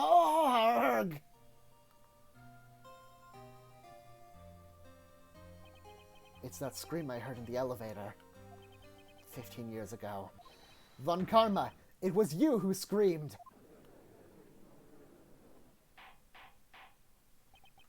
Mr. Von Karma. Oh, Edgeworth. Edgeworth. Only you would dare defy me. So, it was you. You and your father are my curse. Your father shamed me with a penalty on my record. And you left a scar on my shoulder that would never fade. I'll bury you. I'll bury you with my bare hands. Death! Death! 15 years earlier. Mr. Chief Prosecutor, I'm sorry. Von Karma, it's not like you to make this kind of error. I never would have thought that Edgeworth would be the one to catch you. I was careless. I'm sorry, but you will have to be penalized. I've covered for you in the past, but not this time. Edgeworth. It was a shock like none I'd ever known. Me? Penalized? It took hours for me to regain my composure. Suddenly, I found myself in the darkness. I was in the court records room. I must have wandered in there without thinking where I was going. The room was pitch black. The lights must have gone out. I went out in the hall and felt my way to the elevator. I pressed the button and nothing happened. Then, there was a noise. I was in pain. A horrible, burning pain on my shoulder. Just then, the lights came back on.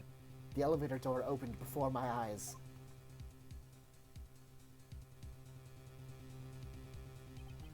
I saw 3 people inside, all lying unconscious from oxygen deprivation. Much to my surprise, a pistol lay at my feet. I knew then It was destiny.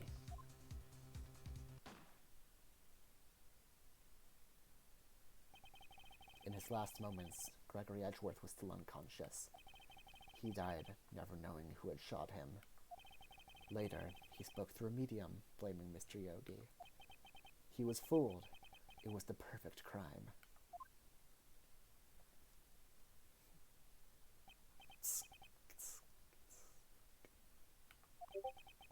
Who would have thought another man would have come to open that elevator door? Judge! What? What are you doing? Do your job. Bring an end to this miserable charade. Now, end it! Very well.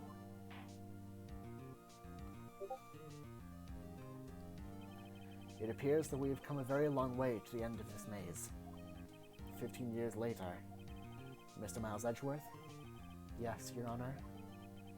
You were innocent. You are innocent. As you said, it was all a nightmare. Yes, Your Honor. This court finds the defendant, Mr. Miles Edgeworth.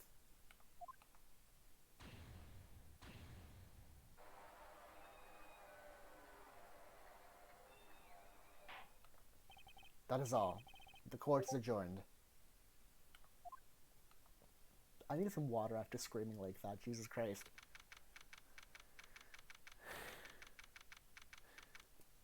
Give me a bit. Give me a bit. I need...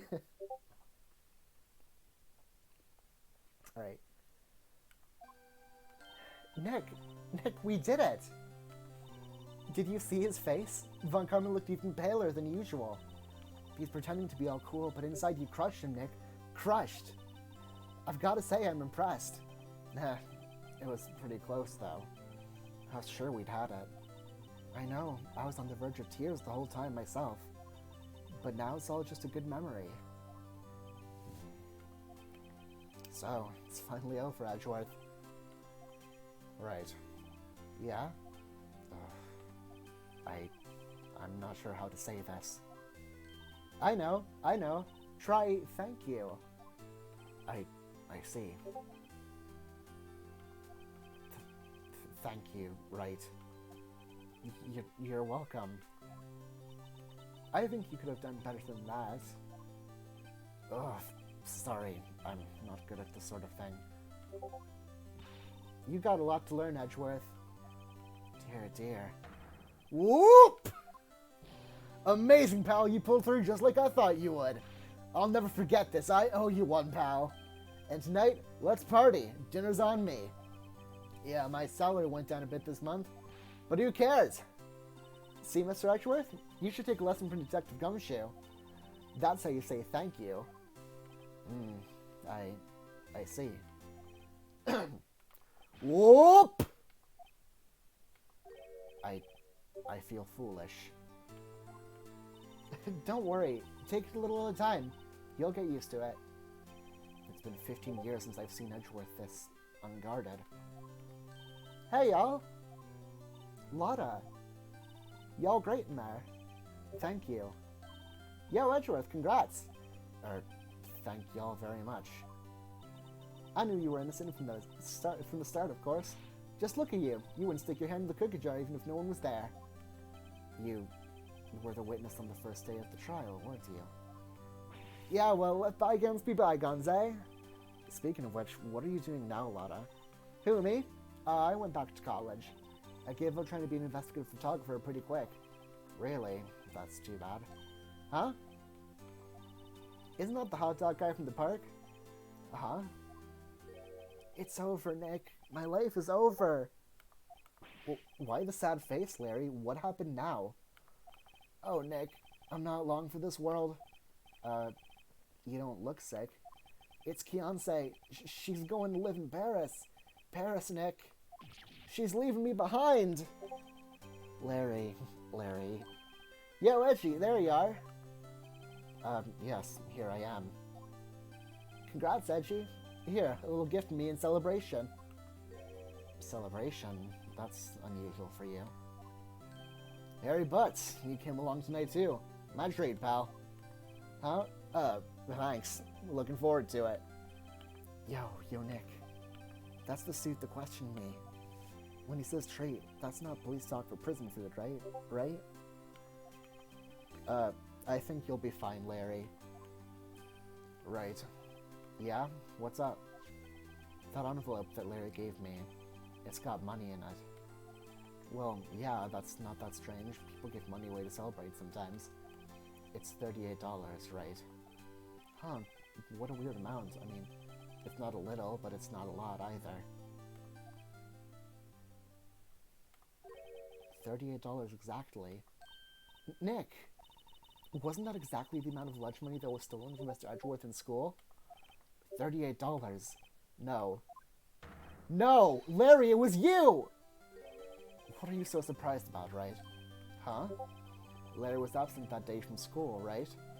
But that doesn't automatically rule him out as a suspect. What? Think back to that day, 15 years ago. Larry took the day off, but he was bored, so he came into school anyway. Then he saw the money lying there, and the rest is history. I never was good at history, haha. Edgeworth, you didn't know, did you? I suspected. I just couldn't picture Larry protecting you like you did that day. Everyone else was saying you did it. The whole class was against you, remember? Yeah, too well. Right, you may not know this, but we used to have a saying back in school. When something smells, it's usually the butts. I know. Really, right, I'm surprised you didn't figure it out. Well, this is sure an unexpected turn of events, eh? Edgeworth. You should have told me. Now, Nick, it was 15 years ago. Don't you think the statute of limitations has run out, Mr. Edgeworth? I'd say so, yes. There you have it. Ugh. Where does that leave me? I became a defense attorney because of what you two did. Well, I'd call you a goody two-shoes to the extreme. Yeah, and you get worked up too easily, too. To death! The death sentence for both of you! Man, if only I'd known I'd have become a prosecutor! The same goes for me, only the other way around. For the longest time, I thought that I might have killed my own father. I thought I might be a criminal. I became a prosecutor in part to punish myself. If I had known the truth, I might have become a defense attorney after all. Edgeworth. Want to switch? Right. Hey, y'all. Line up, I'll take a photo. Hey, photo time. Let's go. And after that, dinner on me. Detective Gumshoe took us out in the town. He took us out in the town that night. We celebrated Edgeworth's newfound freedom. Although, Edgeworth is still in detention. December 29th, 5:02 a.m., Ratenco Law Offices.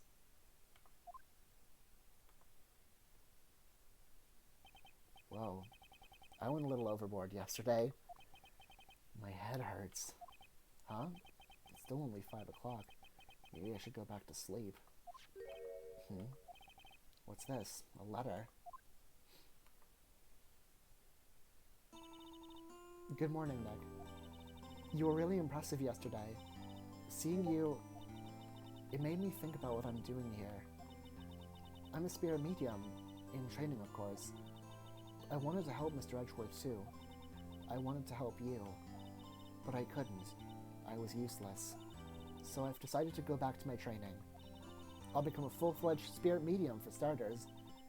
I couldn't say it to your face, so I left this letter. Goodbye, Nick. Goodbye? What time is it? God, the first trains for the mountains have already left. To the station.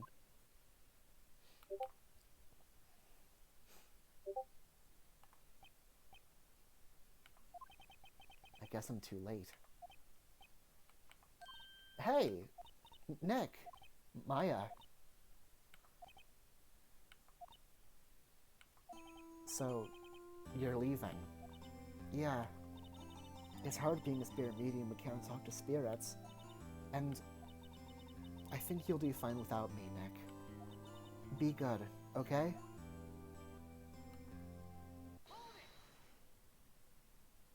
Wait! What? I never could have saved Edgeworth without your help. Huh? On the last day of the trial, I heard her. I heard Mia's voice. You heard my sister? Yes, only her voice, but still. It was at the very end, when I thought we'd lost everything. Well, that's my sister for you. Detective Gumshoe helped, and Mr. Grossberg, and even Larry. I'm the only one who couldn't help. I was useless, Nick.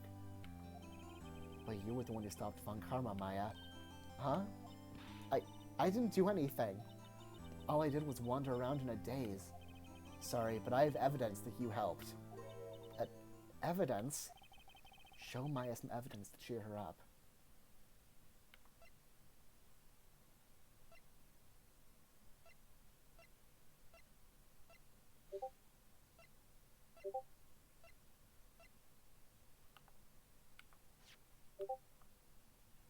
Take that! A bullet?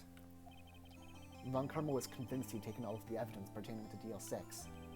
But you were the one who rescued the last piece of evidence we needed. This was the bullet that put an end to Von Karma. And you were the one who gave it to me. Nick. Thanks, Maya. I couldn't have done it without you.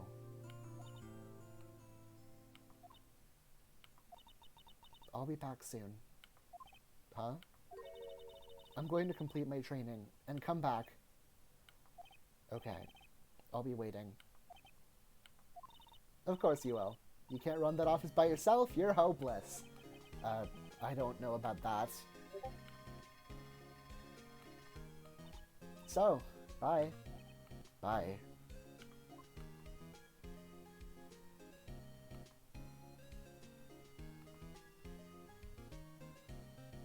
Thanks, Nick.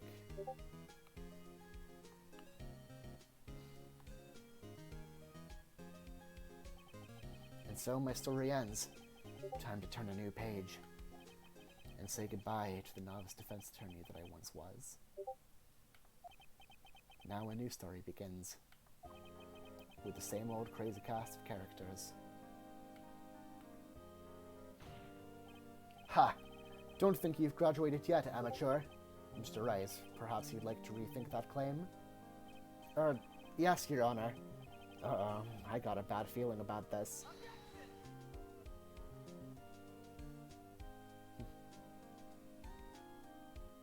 Shu Takumi, remember that name. This guy is responsible for so much. Hey, pal. Mr. Edgeworth came down to the precinct to wish me a Happy New Year. Talk about a pleasant surprise. Whoop! Detective Gumshoe! Then he hung his head low and went right back outside. Kind of like he was embarrassed or something. Strange, huh?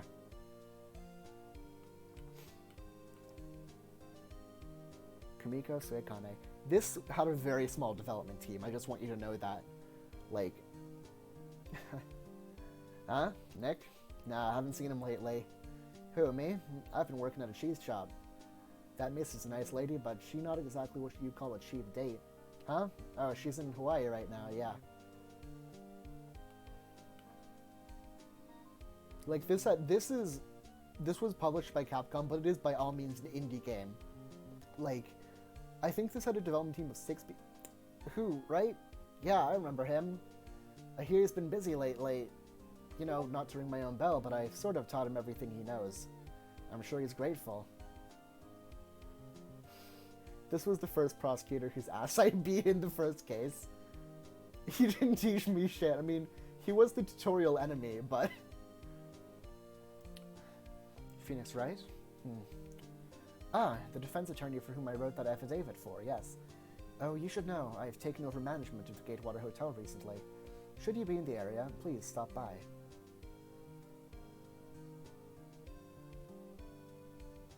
Masakatsu Endo.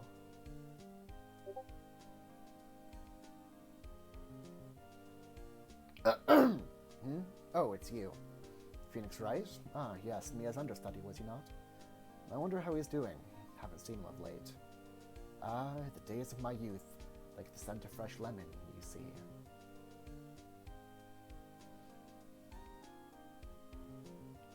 Masakazu Sugimori. Thank this person in specific. Phoenix Wright. He an actor? Well, I'm not buying it. You can't be a star with a name like Phoenix. Did you know that the final boot... I'm not reading that. I'm not reading that. I'm not fucking reading that. Okay. Atsushi Mori.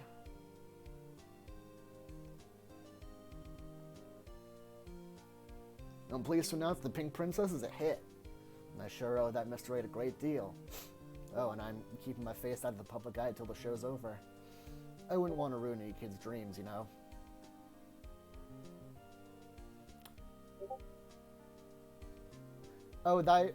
Those two were from the third case. Turnabout Goodbyes was the fourth. This is another one. Oh, I got a letter from Maya the other day. It sounds like she caught a cold standing under a waterfall. I wanted to visit, but didn't have time, so I sent her some Pink Princess trading cards. She says she can't buy them where she is. What kind of place is she living at, anyway?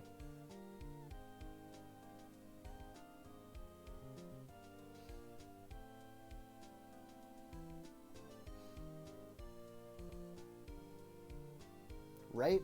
Who's that? You want to talk? Let's talk Pink Princess. Alright. But, you know, I snuck into the studio the other day, and I saw her, the one inside the Pink Princess suit. Ugh, what a dog. It was kind of a shock for a boy my tender age.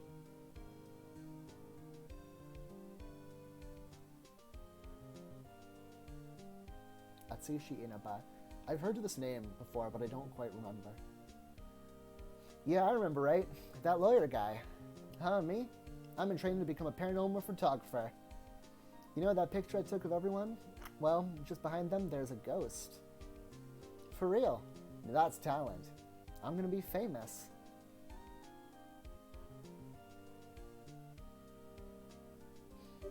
Shinji Mikami. You know this person if you've played Resident Evil or Vanquish.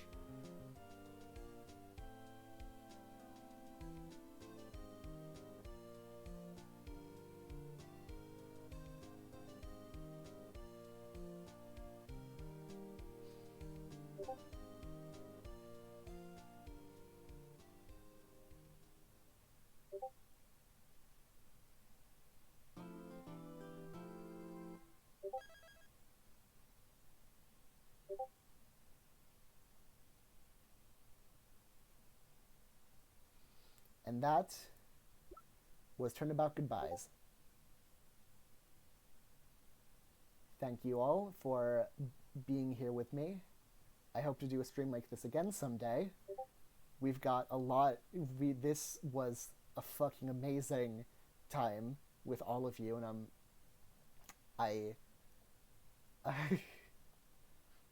I'm really glad I could do this with all of you.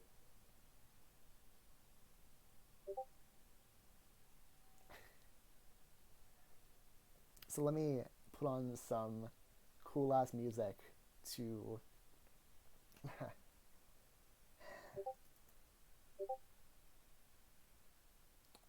let me just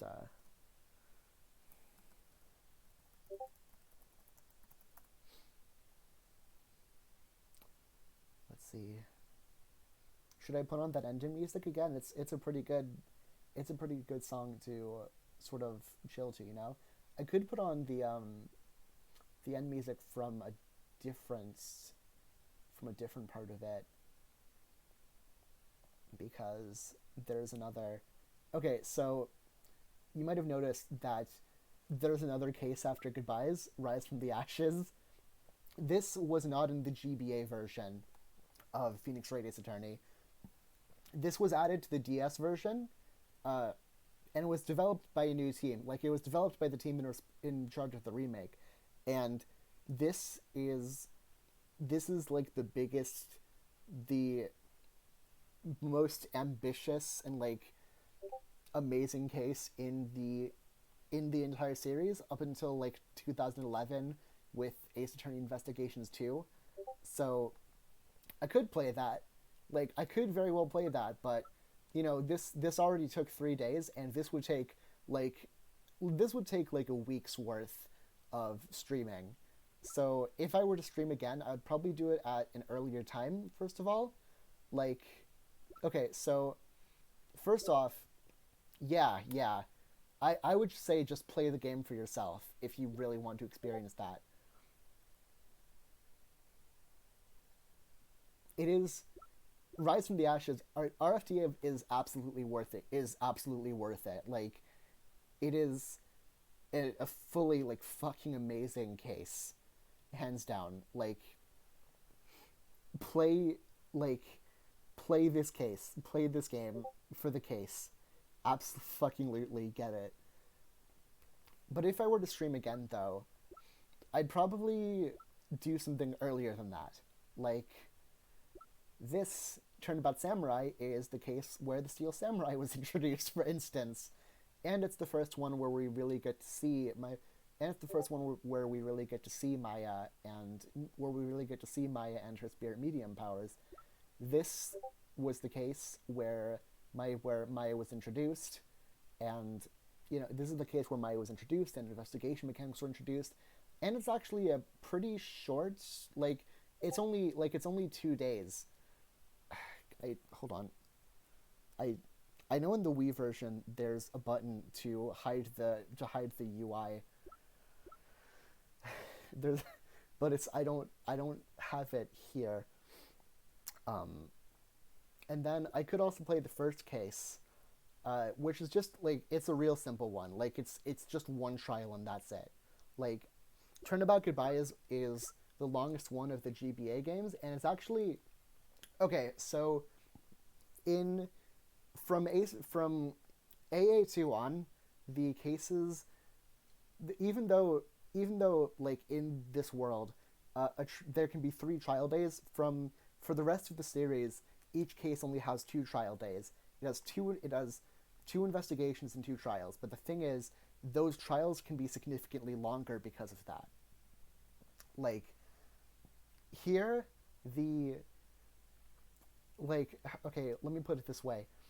In Ace Attorney 2, the final trial has 3 save points. It has 3 save points before and two in the, it has 1 save point before and 2 in the middle of it. So that's something to keep in mind. If I were to play this again, I would probably go with one of the earlier cases from one of these games. There's a whole lot of ground to cover, and I'd love to show it to all of you. Uh, and there's so much that I don't even know where to start. Like I could even throw a curveball and show. I could show Ace Attorney Investigations. I could show the Ace Attorney Investigations, the spin-off game where you play as Miles Edgeworth, and instead of defending people in court, you're investigating a crime scene and trying to find who the killer is. And that's that game's got some mechanics and ideas I really like. And then the thing about it though is that it's simultaneously like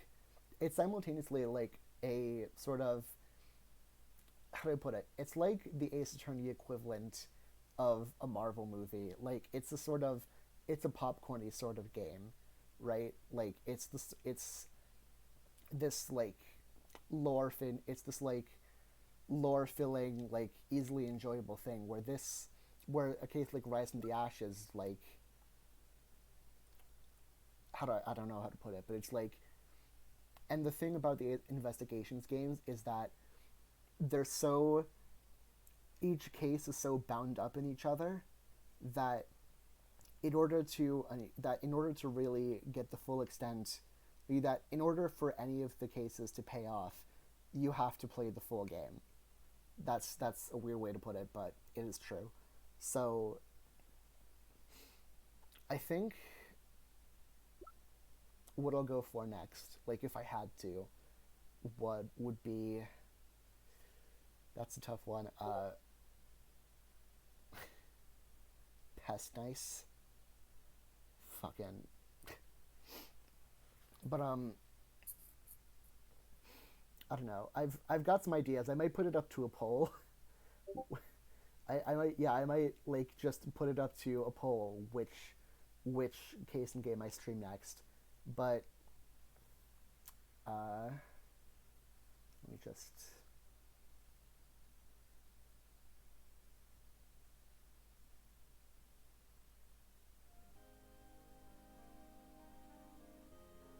Thank you all. This has been an amazing stream. Let's see what the highlights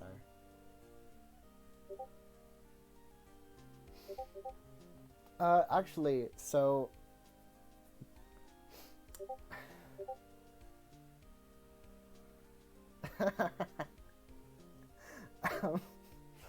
it is for sure. Like, I've also been thinking like I could stream earlier in the day, right? Like, I like remember like last time we streamed, I went through one investigation, one trial, and then another investigation.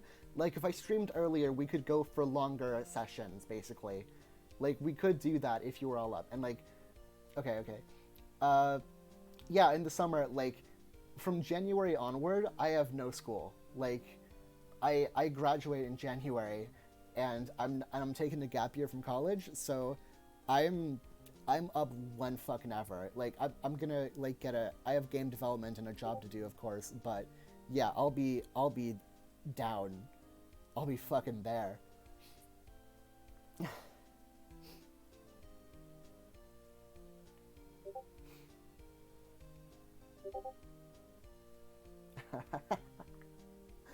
So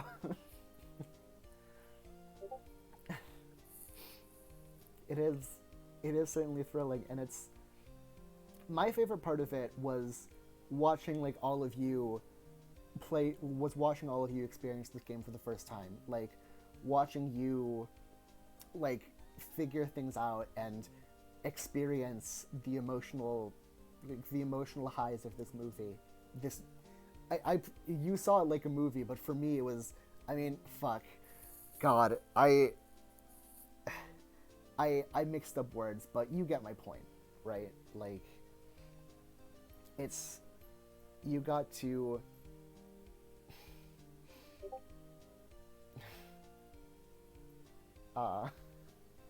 yeah, I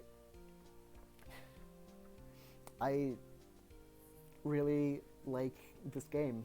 I like the series, but Ace Attorney 1 is the game that started it all. Like,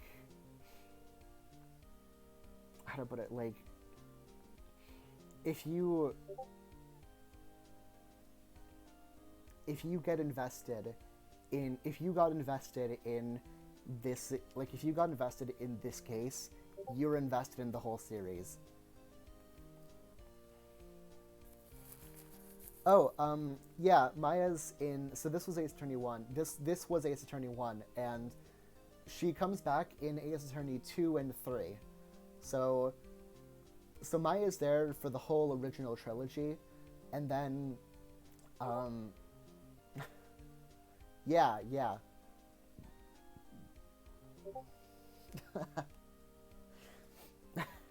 It's alright, yeah, so like, if you're invested in this game, like, if you're invested in this case, then you're invested in the whole series. Like, from here on, like, if I told you that there was even more of this game, then you want to see what comes fucking next, right? So, I promise at some point to show you. Yes! Let me fucking... Yeah! So...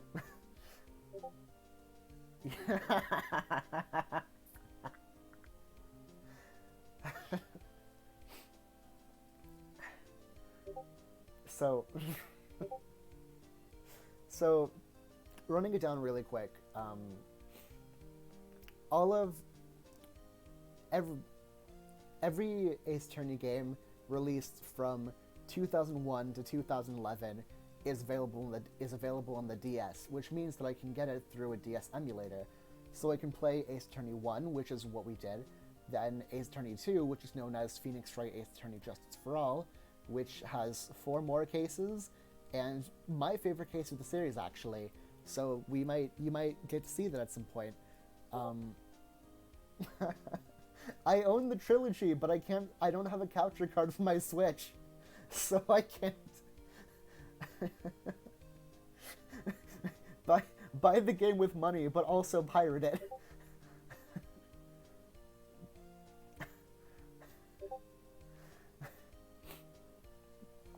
But so there's Ace Attorney 2, Justice for All, which has like a lot of which has some really good cases, including what a lot of people call the worst one in the series, but I think it's pretty cool, and also what I think is the best one.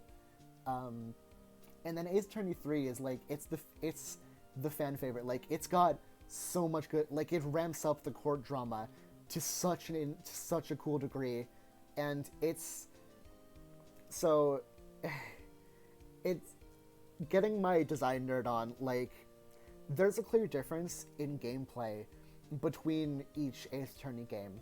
Like if I were to say that there was a play style for the three games, I'd say that Ace Attorney 1 is a very offensive game. Like it's very much about presenting and figuring out the right thing, where Ace Attorney 3 and 2 are more like puzzle oriented. They're about figuring things out and unraveling it all. Like the first testimony in Ace Attorney 2, for example, is mostly a testimony given by like a detective explaining everything going on, right? So you have to like press every single statement, getting all the evidence you need, and then you can start finding contradictions. Whereas here you get into the action pretty quickly, but it can be a bit simpler that way. So it's a different design philosophy. So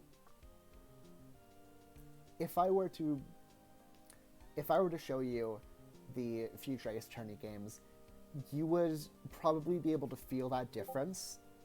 Like, you'd be able to feel that difference between these cases, and you would be able to decide for yourself, like, which you like best, like, whether it's good or bad. And I've got my opinions, and you can form yours. You can have opinions on game design thanks to my streams. That was sarcastic, but also true. And when that happens, you will get to experience another wonderful part of Ace Attorney canon with me.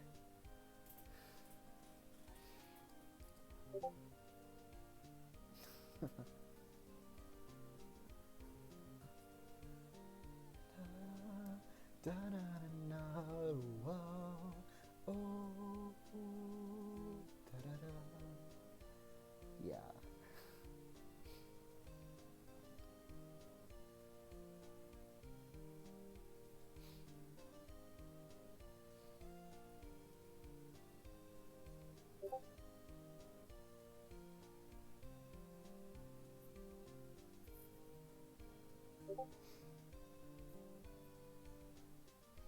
It's so good, and yeah, Ren, it's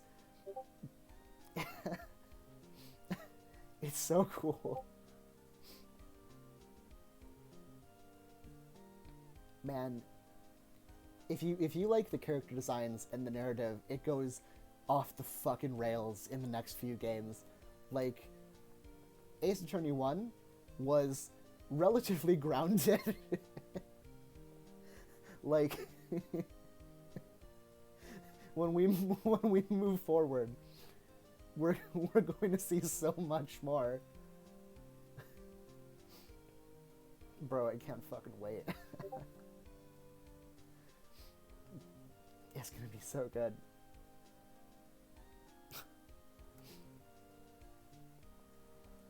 And we'll get to see more storylines relating to Phoenix, to Edgeworth, to the Fae Clan, and to the law world in general.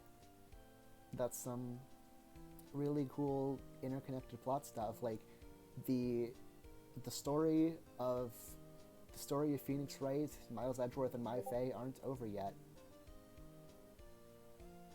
Oh no, Ace Attorney Online is a fan-made thing where it's just like it's an RP thing basically, where you can just where you like type your thing into a chat box, and you can pick like your sprite and your animations and all that, and it's I've never played it because I don't have many people to like do it with, but it's a fun time apparently.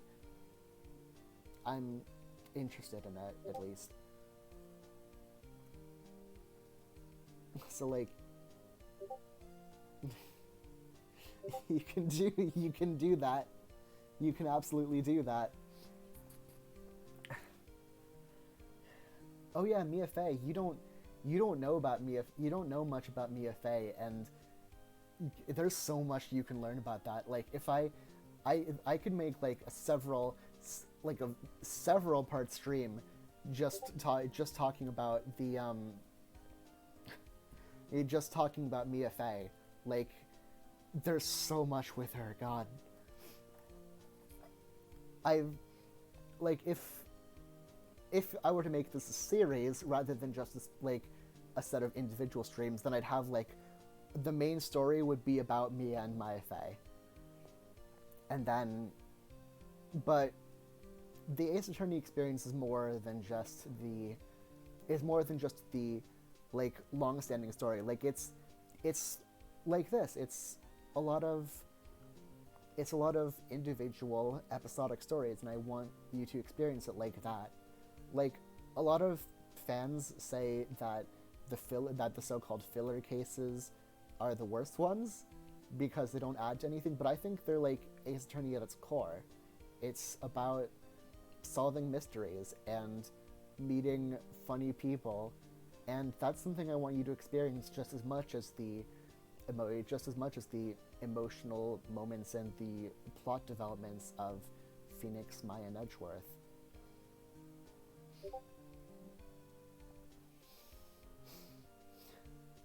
So who knows, maybe next time I'll stream the case with the clown in it.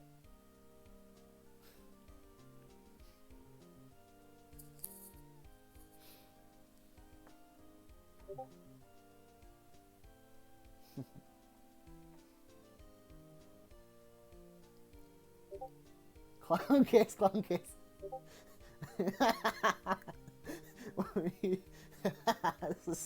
Society.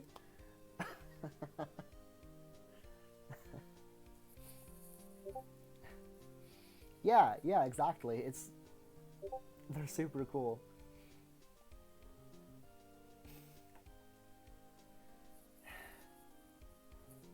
Man, now that this is done, I don't want it to be done. Like, I want to be in this stream forever, but this holiday break has been a good one. It's been the best, probably the best I've had in a very, very long time, and it's in no small part thanks to all you guys. So, thank you. It's...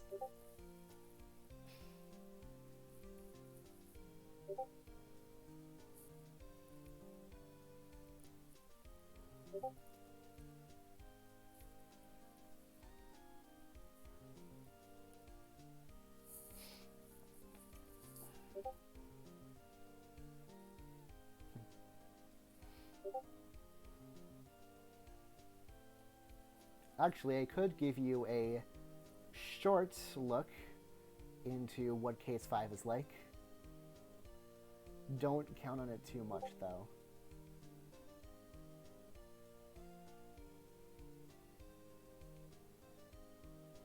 You know, just a little sneak preview to see what's up.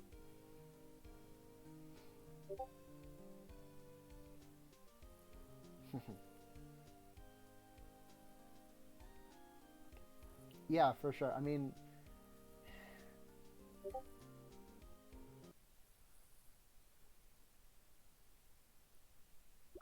you want to check it out?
been 2 months since Maya left the office. 2 months without a single trial. I've had offers, but none I took. That is, until the day that girl showed up.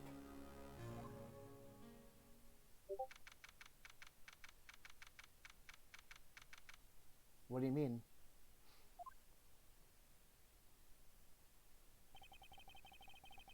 Why do I come here to the office every day? It's not like I want to work. There you are, finally! Where have you been? My sister's trial is tomorrow!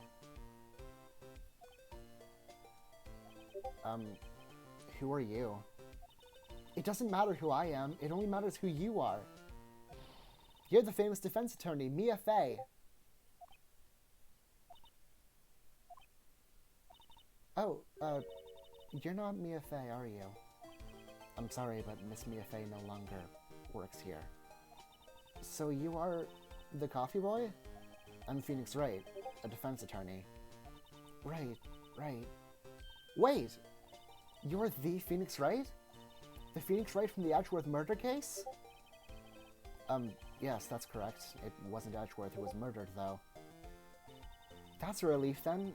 You're better than nobody. I'm sorry. I'm afraid I'm not taking cases right now. But you are Phoenix Wright, right? The undefeated defense attorney? Look, I'm not accepting any new cases. I'm sorry, but you'll have to try elsewhere. Please, I'm out of time. But please, you have to help. It's my sister.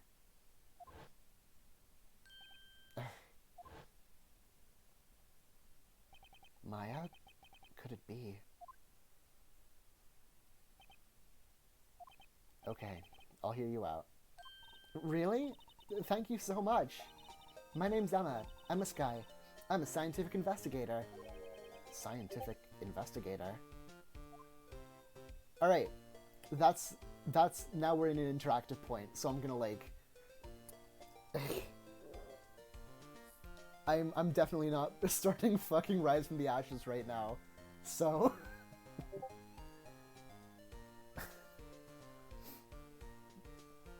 maybe another time. Hey, you can watch the stream arc. Like, I'm gonna stream this later. I promise you.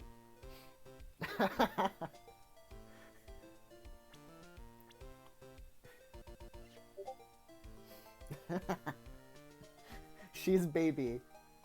She's younger than Maya. She's baby.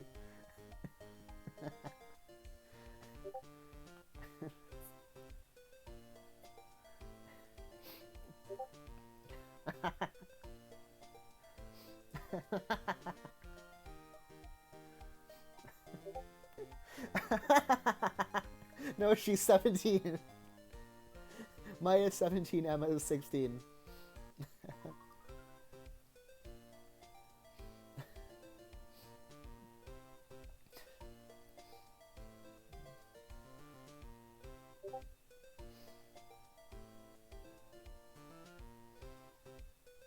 Also, they made a new song. They made new music just for this case. Just for this extra case. I love it. Like, they went all fucking out for this case, and you're gonna see that when I play this video game.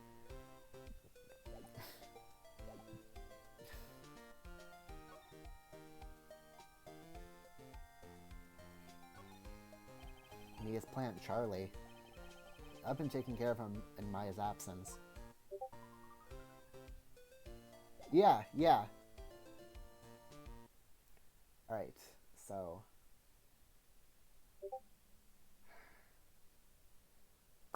yeah. Thanks, everybody. And...